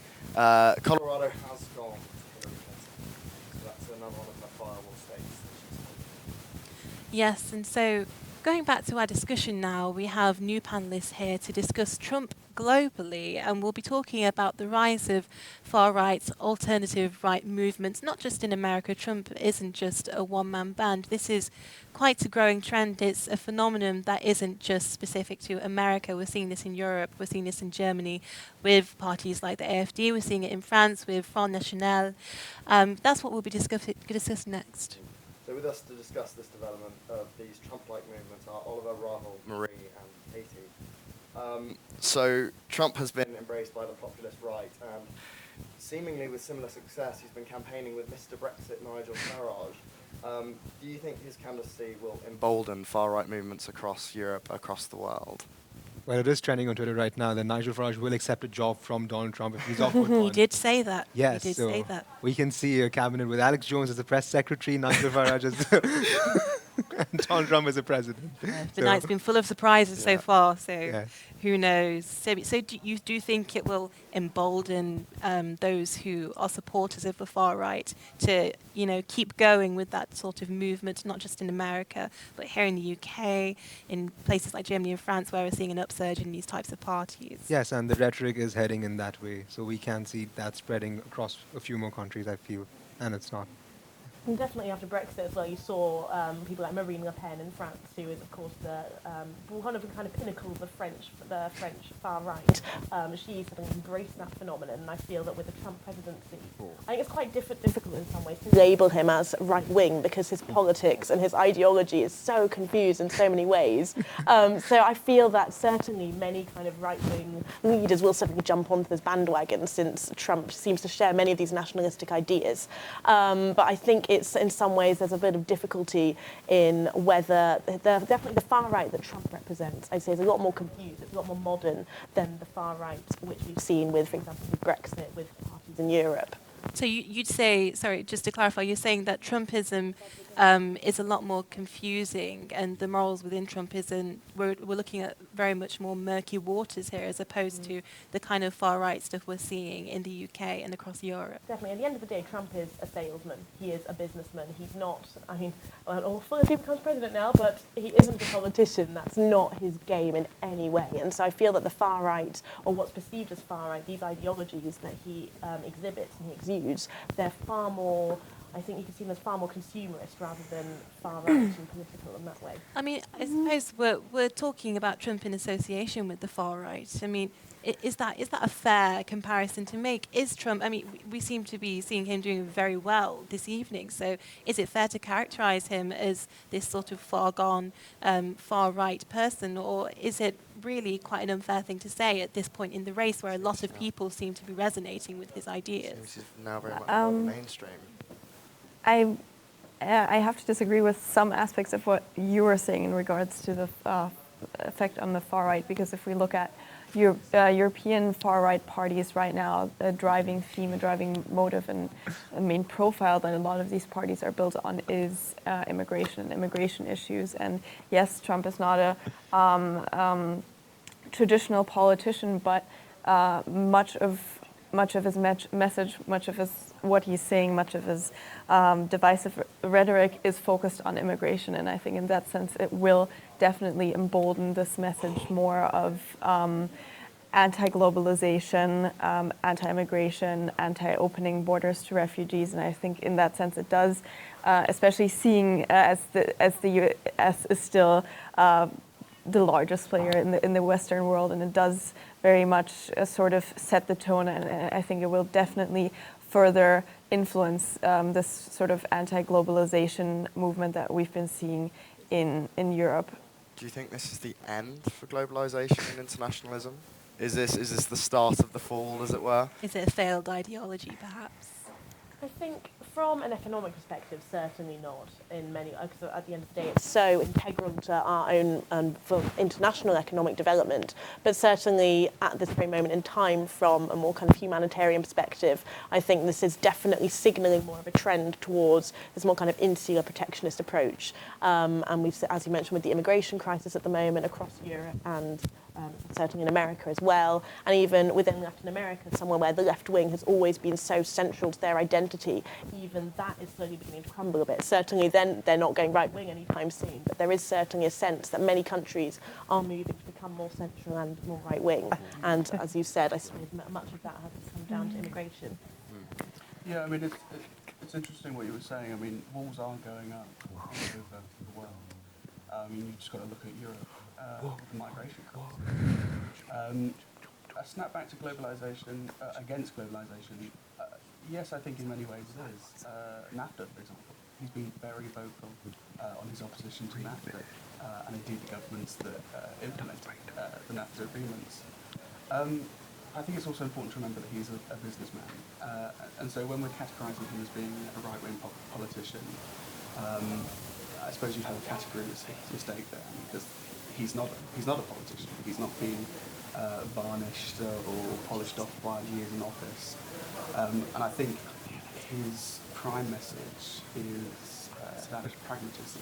He puts himself forward as being the man with the right answers. He's rational. He has years of experience in business, and he uses his extensive, I mean, it doesn't matter what your opinions are on his business history, but he uses that to evidence the fact that he's this rational actor. But I do feel like it's maybe more the opposite of pragmatism to make very generalizing, sweeping statements such as Iran is a terrorist state and they want to kill America, and or we need to build a wall. I feel like it's pragmatism, maybe in the sense that to some people it seems so simplistic and so straightforward that it has to be pragmatic. But I feel like in general his rhetoric is very emotional and very lacks pragmatism in a lot of sense. There's a lot in there. There's one element I really want to pick out, which is this idea of Trump not being a politician. Just because he's a politician doesn't mean he's not an ideologue. There have been many articles written saying that Ann Coulter's writing has had a particular impact on Trump. So do you think that Trump not being a politician means he's not an ideologue? Do you think those two things can be separated? I don't know. I mean, there is this definite cult which has surrounded Trumpism throughout the campaign. And so I think from that perspective, it is undeniable to say that he is an ideologue in that sense, because he does have this camp of people who do subscribe to his worldview, whether you agree with it or not. But you would hope that any person running for president or any office would consider a range of ideas, and Trump fails to do that. He listens to what confirms his irrational beliefs when he comes into it, which is not. I think in some ways the fact that he is not the traditional politician makes him more of an ideologue, because it supports this new ideology that goes also partially back to this whole globalization thing and people kind of yearning for a more straightforward form of politics again. The fact that he is not a politician puts him into this specific category of I've not been polished by the establishment, and my ideology is that I'm straightforward, I'm not crooked Hillary, and I offer you real politics with real results. And in a way, that is an ideology. It's this anti-establishment, realism, whatever you want to call it. So I do think he in some ways, and other ways less, is an ideologue. And we're actually just hearing, by the way, that Hillary Clinton has now taken the lead. She has 190 votes to Trump's 172. So Hillary Clinton actually only needs 80 more Electoral College votes to win this race. So if she does get those extra 80, we will be seeing an end to this race. So just to bring the discussion back, I mean, we've been talking about the idea of an ideologue in Trump. I mean, there's been a lot of comparisons between Trump and a fascist movement. Would you say that's a fair comparison to make? Can you class Trump as a fascist? I feel that fascism is very much rooted in the 20th century image of politics. It's linked, when you think fascist, you immediately think Hitler, you think Mussolini. You think these politicians and these leaders who, certainly from the 20th century, who suddenly didn't have quite the technological advancement that Donald Trump's been able to use, that doesn't quite have the same sort of capitalistic, consumerist appeal that Trump certainly utilises. And I suppose in some ways, as I mentioned about the way he's used immigration, he certainly uses a very nationalistic rhetoric and quite a kind of divisive as well, not quite, very divisive attitude towards his discourse and towards many of his policies, which in some ways has a lot in common with the fascist leaders. But I feel that... Oh, did we? Two more pieces of breaking news. So part of the reason that Hillary is taking the lead is because she has won California, which was obviously crucial to her, and now Trump is projected to win Florida, one of the key battleground states. I suppose we cannot be so surprised about California, but we did expect that to go in Hillary's direction. But Florida, a lot more of a toss-up, wasn't it, between the two of them? Slightly in her favour. In her favour, yeah. So, you know, there's still a lot to play for, apparently, in the race.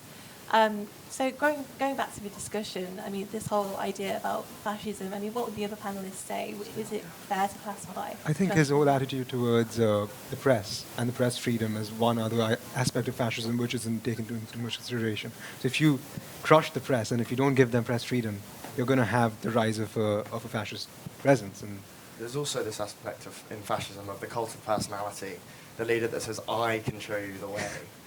Have we seen that with Trump? He embodies that, doesn't he? But can we pick out any specific instances? The one that springs to my mind is in his speech when his Republican National Convention speech, where he said, I am the candidate of law and order. I am the one who will stop immigration.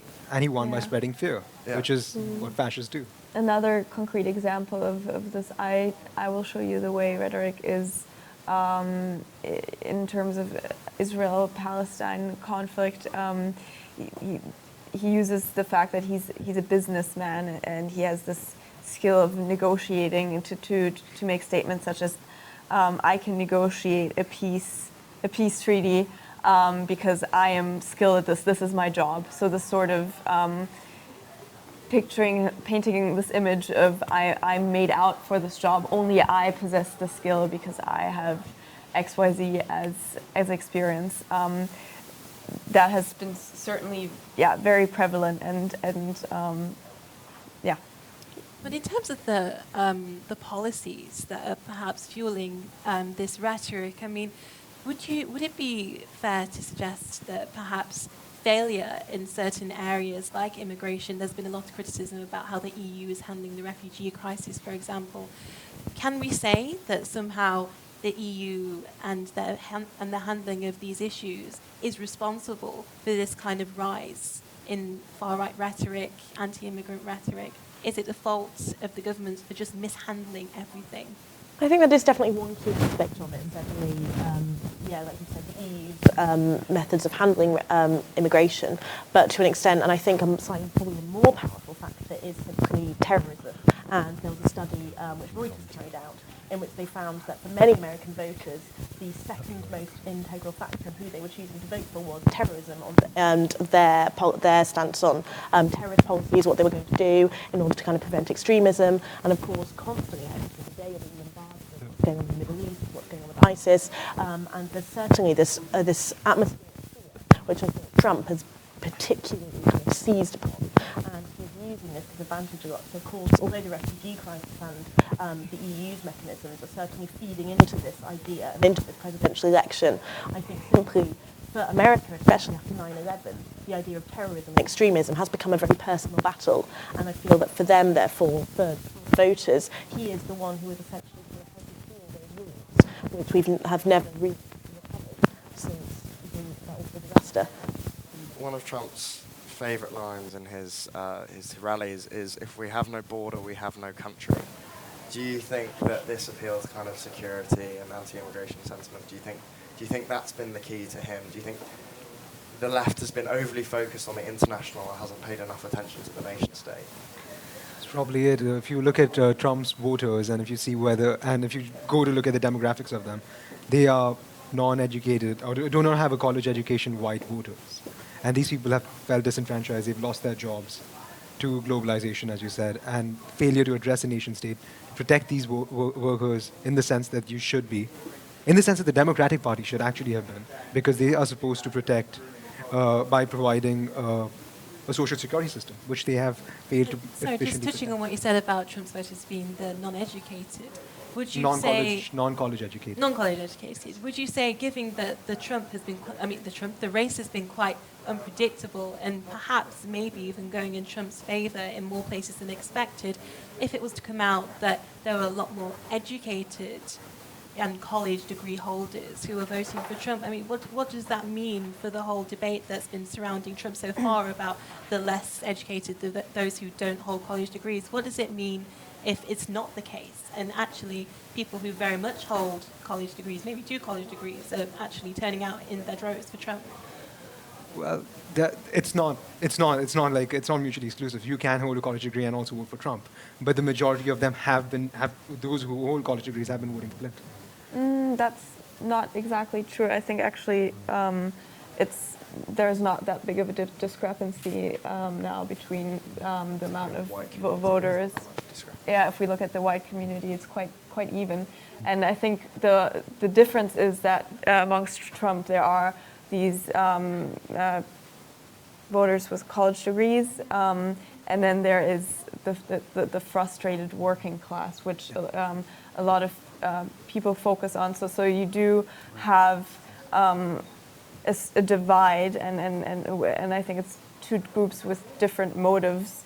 And I think something maybe motivating more people with higher education, people with college degrees to vote for Trump, maybe more this wanting to move away from globalization, feeling like we don't profit anymore from globalization, feeling like the U.S. is losing out, is financing other people's battles, financing other nations' battles, financing other nations' wars, other nations' security. So there are different, I think, issues at stake there, whereas this white, frustrated working class is more looking for somebody to answer to their fears of will illegal Mexican immigrants take away my jobs, and so on and so forth. So I think we do need to differentiate, and I think it's a big it's a big difficulty and a danger sort of to only look at Trump voters as these uneducated working class people who don't know better, because that's not the case. I think there's a really important point there. There's a question I wanted to raise about that. Do you think we break down now after campaigns endlessly the demographics of who turned out for who? Do you think that's a helpful way of looking at elections, looking at the identities of the people who turn out in elections? Or do you think that just promotes lazy stereotyping of certain categories of people? You have to address their issues, I feel. If you break it down, it's easier to categorize their issues and what they voted for and what states they voted for. So primarily, Trump is still winning the central Midwestern states. He isn't winning the states, well, he did win Florida, but he isn't winning the states on the coast, which is still, Hillary Clinton still might win. Let's just say that. There is a chance there. So. Ultimately, from purely an analytical perspective, I guess the finding is that looking for the demographic is, I think that's the really the only reason why we do it. It is so that when they cross-reference, when they analyse, when they evaluate the data, they can have those figures there. But certainly from a human perspective, like you say, I think it's very lazy to just sort of create these stereotypes, because I mean context shifts so much. Well, who voted for Obama sort of last term, there's been in the sort of time within his presidency, we've had so many different, the economy has completely changed, the world context has completely changed, we've seen kind of Brexit and the rise of the right wing, kind of across Europe, all this context is completely different now. So I think certainly the stereotypes, they risk becoming very outdated very quickly, because ultimately we're constantly shifting, we're constantly being exposed to new kind of social media material, and as a result, the atmospheres and the ideas and the attitudes that people are being exposed to are constantly changing. And certainly, I mean, you touched on Obama there and what happened during his campaigns. There was obviously an unprecedented black vote that we'll all remember, stories of African Americans being wheeled to their polling stations on their deathbed just so they could vote in the first black president. I mean, clearly, there's not going to be that same movement again unless we get another black president sometime very soon in the future. So also, is there that issue of having false expectations when we look at these demographics and trying to keep track of who's voting for who? Because, like we've seen, black voters have not turned out for either Hillary or Trump like they did for any of the other past candidates. Black voters. Oh, all right. Sorry, I mean, we know that certain groups are going to vote for certain candidates. I mean, we mentioned the black vote for Barack Obama in both 2008 and 2012. We know that by and large, they probably would vote for another black candidate. But I think there's been a certain level of disappointment with the Obama administration, especially when it comes down to black rights. I don't know what the national figures are, or even on a daily basis, the number of black Americans who are killed by police, who are unarmed. And this is, you see Barack Obama almost every month addressing a new crisis which has occurred somewhere else in the United States. And he said the last 8 years, this has got to change, and he hasn't come forward with the answers. I do think that even though it's not this great symbolism of the first black presidential candidate, it is important to look at the black votes and the Hispanic votes and the Muslim community as well in the U.S. because of in regards to the black votes, because of the rising racial tensions, and because it will give us implications of how will this further develop if candidate X or candidate Y becomes president. And I think that it's a crucial moment right now to see that, because obviously if tensions keep rising, it's not ideal. In regards to Trump's foreign policy, it's also very telling to look at these demographics. So I think while they don't have the same sort of symbolism, the same weight behind them during this election cycle, it is still very much important to look at these figures in order to figure out what will await us and what needs to be done in order to deal with these groups of frustrated voters who felt like they maybe lost out this election. And is there any way of moving away from this type of identity politics and moving towards a world that's more universal in the way that it treats people, that doesn't have to distinguish by race in terms of demographics? To distinguish by race in any other context would be seen as a problem. Trump has Florida, by the way, it's confirmed, so that is now in, and that's another one in the Trump winning column. We'll be waiting on Michigan as well. That should come to us very shortly, the results on Michigan. To take you back to your point of black voters and them not turning out for Trump, that's what you're seeing in Ohio and Michigan, which is why Michigan's a toss-up state and Ohio's already gone to Trump. Yeah, they haven't you turned say it's out. a toss-up. I mean, we're actually hearing just now that it's being led by Trump. It is being led by Trump. That goes to the point that people people aren't turning out for Hillary Clinton the same numbers they turned out for Obama. Hispanic vote was down in Florida, which is why she lost there, which was a marginal loss, but it's a loss nonetheless, and you lose all the electoral college votes if you lose. Well, thank you very much, guys. It was a really, really interesting discussion. We're now going to move on to a video package listing all the craziest conspiracy theories featuring my favourite, personally, Alex Jones. So this is going to be fantastic. Stay tuned. Press secretary for Donald Trump. This stuff will blow your mind hole. Prepare yourself. You have been warned. Is Hillary Clinton a reptilian shapeshifter? Let us find out. Here is my evidence. 1. She has a glottis. A glottis allows reptiles to breathe while swallowing large prey. Coincidence? Probably not. Evidence 2. She eats babies. Spooky or what? Evidence 3. She has hidden reptile eyes and forehead scales. Did you see it? No? How about now?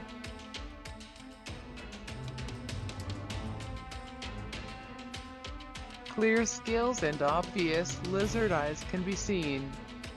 Still not convinced? Well, how's this piece of evidence? Evidence piece 4. Hillary Clinton actually chases Jeff Goldblum in Jurassic Park, while in ultimate lizard form. Don't believe me? Well, I'll show you a picture. Whoa, whoa, whoa, whoa, whoa, whoa. too scary for me. Anyway, here is my counter evidence. Oh wait, there is none. Hillary Clinton equals reptilian shapeshifter confirmed.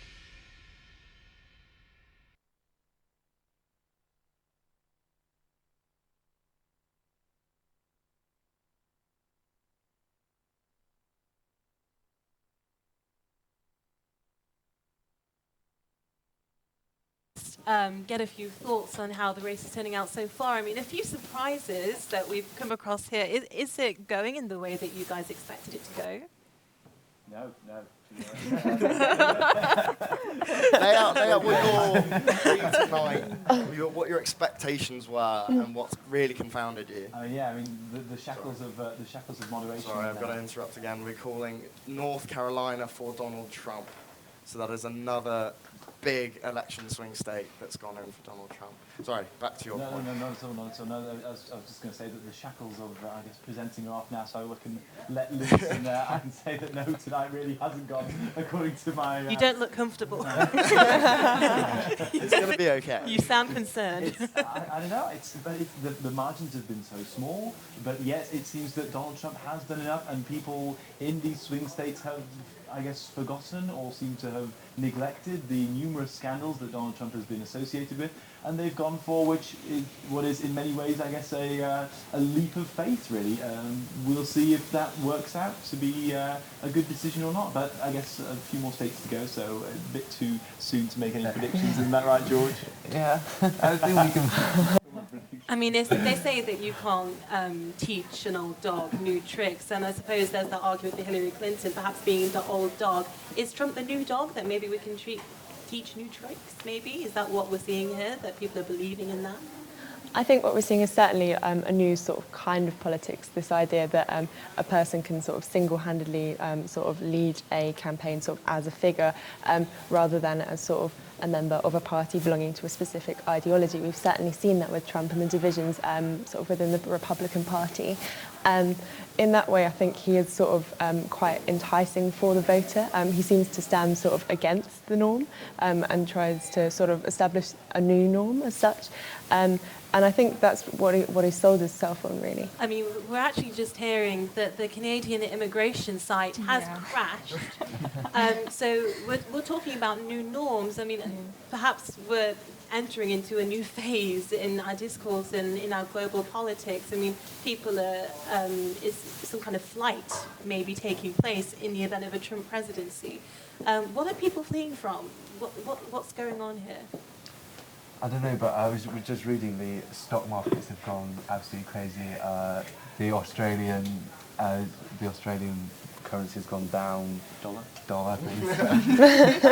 It's gone down 3%. The Mexican currency has gone down 11%. So they're all very scared of Donald Trump, and it's showing. Yeah, I think there's an element of paranoia as well, because we really don't know what to expect from Trump anymore, so everyone is just completely freaking out. And you can see, we've been watching the Twitter and the Facebook feeds, and everyone is just like, yeah, we're packing up, we're just leaving now. Yeah. I think it's important to remember that there were stories leaked at the end of the primary that Donald Trump offered John Kasich to be his vice president, and he offered him control of foreign and domestic policy, which makes all of policy. If those stories are in fact to be believed, Donald Trump may be the most hands-off president in the history of the United States. But just lay out for us what your pre-tonight expectations were. How did you see the race going? Were you very much with the conventional wisdom of a Hillary 3 or 4 point win? Was that where you guys were thinking? I would think it was going to be like Brexit. I think it was going to be Trump, and it was just that people were, I don't know, just not willing to actually give up their opinion because it was a controversial one maybe to have. So I don't think we were hearing everyone's voices. So yeah, I thought it was going to be Trump. I always knew it was going to be close, but I thought that Hillary would take it in the end. I thought that the fact that the email scandal didn't really amount to anything, the fact that the CIA seemed to have cleared her of any wrongdoing, I thought that would have swayed public opinion. We'll see if it still has an effect, but at the moment it's looking to be the deciding factor in, I guess, shaping. So you think it was the emails that did it for Clinton? I think so, yes, yeah, because they've been stressed time and time again by Trump. It's the only real, I guess, attack that he's had on Clinton, and he's continued to stress it not only in the debates but also in his campaign adverts and stuff. He just keeps on pounding and pounding at this topic, and it seems to have done the trick. Well, I mean, we're seeing a real anger at the establishment. I mean, there is not a single living president who voted for Donald Trump in this election. George W. Bush was the only one who did not vote for Hillary Clinton. And yet, despite that, and despite the FBI coming out in favour of Hillary Clinton, voters seem not, in fact, just not to care, but to actively want to go against that, to say that the conventional wisdom is wrong, not just slightly off. What do you guys make of that? Is this dangerous as a period in terms of mistrusting those who are experts? I mean, I think absolutely. In terms of kind of like the new politics we're seeing, it's sort of like a model of post-truth politics. People are far less concerned with the truth. We saw the same sort of thing ahead of the EU referendum as well. A lot of the figures were contested and then were afterwards proved to be not as true as the politicians had us believe, but people were prepared to overlook that, believing that they're voting for something perhaps bigger than a policy, more like an ideology. And I think going back to the idea of what are people running from if they're all fleeing to Canada, I think it is the fact that people are buying into these new ideas, and in voting for Trump, they're validating not only his policies but his attitudes as well. I mean, you mentioned the new post-truth environment that we're in. How is it then that we've gotten to this stage? What is it that people have looked back and assessed about their lives that isn't changing? They're listening to the kind of discourse coming from politicians, and they're saying, this doesn't apply to me. Why should I believe what they're saying? I mean, what is it that the politicians are giving to us that we're not getting from them?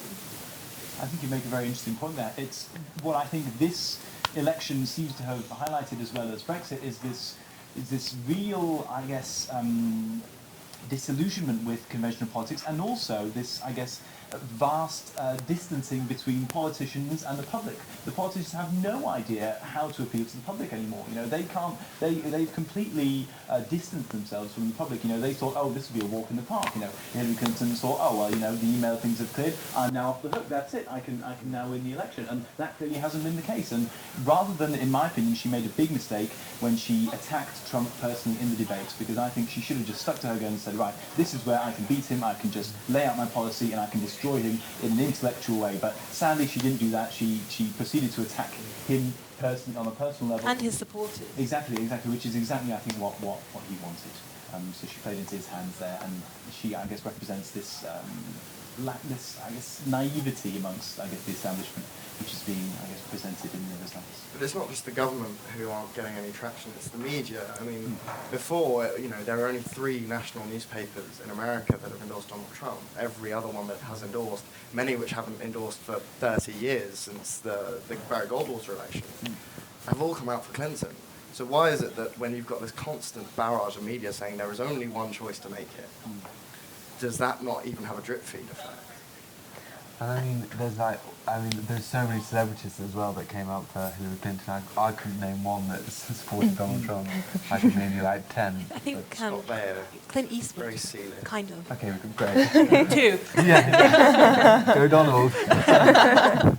Yeah, and it's just, with all these people, like, who are you going to listen to, Clint Eastwood or Beyonce and Lady Gaga? I know where I'm at. So, I mean, I'm surprised that hasn't had as much effect as possibly people would have thought. I think, again, it all comes back to this idea about standing up to an establishment and sort of going against the flow, which is what Donald Trump sort of very much stands for. And I do think people have really bought into that. Yeah. And also, I think sorry, you guys. Also, I think people, the Donald Trump's electoral appeal comes from addressing the desires of people and addressing their, I guess, fears and their anger as well. Because these people are angry. They read in the papers, they read about how President Obama has seemingly improved the economy, how things are going well, and yet they're still living in the same poor conditions. They're still in the same, I guess, manual labour jobs, still doing the same things, still suffering from the effects of the financial crisis, no doubt. And they're saying, well, look, these newspapers don't represent me. They just have lost complete faith in them, and so as a result, they've gone against them, it seems. post the Brexit election, we saw a sort of buyer's remorse the morning after the top 10 being on Google, being, what is Brexit? Do you think we'll see a similar reaction from Trump voters now? Do you think those who were protest voting for Donald Trump will turn around and say, oh, I didn't actually want that? What is Donald Trump? That would be interesting. An interesting Google search, definitely. I don't know. With regards to what the public thinks, I agree with you completely when you say that the media is saying this and people just don't seem to agree with that. And I understand completely that, the common man is not benefiting as such from what the government is saying. The government is saying, we've done this, but then they're just like, no, you haven't. We're still living in the same conditions.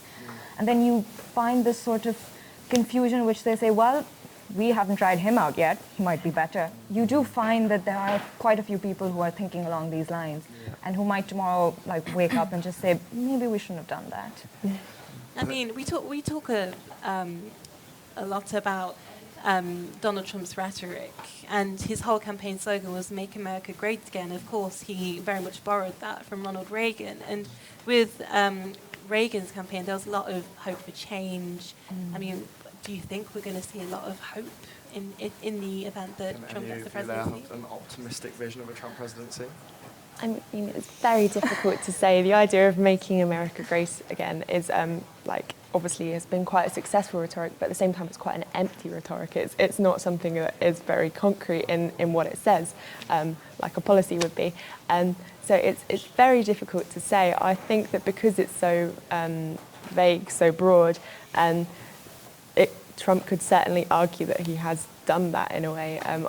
You say it's vague, but it seems to have perhaps resonated with a lot of Americans. So maybe it's not as vague or empty as we may think. Maybe it's very much a rallying cry to everyone to get behind Trump, and we're going to work together again, and we're going to take things back to how they used to be. Yeah, I think the words themselves are very interesting, because rather than being a hope for a new future, there is a sense on going back to the past. So he wants to make America great again. So then you have all of these questions on what exactly was there in America's past that he wants to bring back. And then considering it's Donald Trump, there are all sorts of horrific things he could do. So you don't know. It's just very scary. I think if you're looking for hope, per se, maybe if you're a white manual there we go.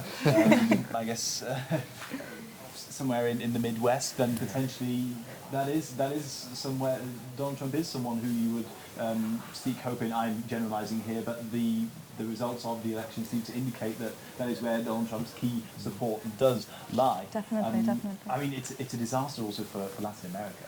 Let's not forget, because even Ronald Reagan had questionable policies regarding Latin America, and of course it is important because you were saying, George, that the Mexican peso is going down and there's all this uncertainty. Argentina's foreign minister has said that if Donald Trump is elected, then the improved relations between Argentina and the United States could come under scrutiny, or they could, I guess, be a little bit... She said come to a halt. Well...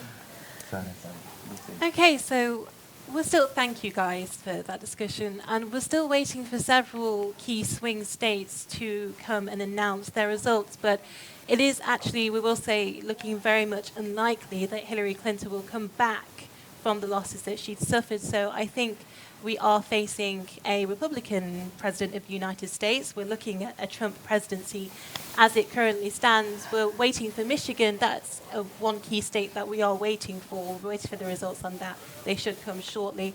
But it is looking, as I say, very unlikely that Clinton will come back from the losses that she'd suffered. So this will mean that we will have a Republican president, a Republican Senate, and a Republican Congress. This is a very sharp divergence, and a Republican Supreme Court, because that's still in the balance. So it's looking like a very clear divergence from the Barack Obama presidency. This is clearly a change moment in American politics, better or for worse. This is not the result that we were expecting, but we'd like to thank everyone who joined us in this broadcast. It's been fascinating, if nothing else. Absolutely fascinating, and thank you for staying with us. This has been the XMedia US election coverage. Thanks, guys. Thank you. Cheers.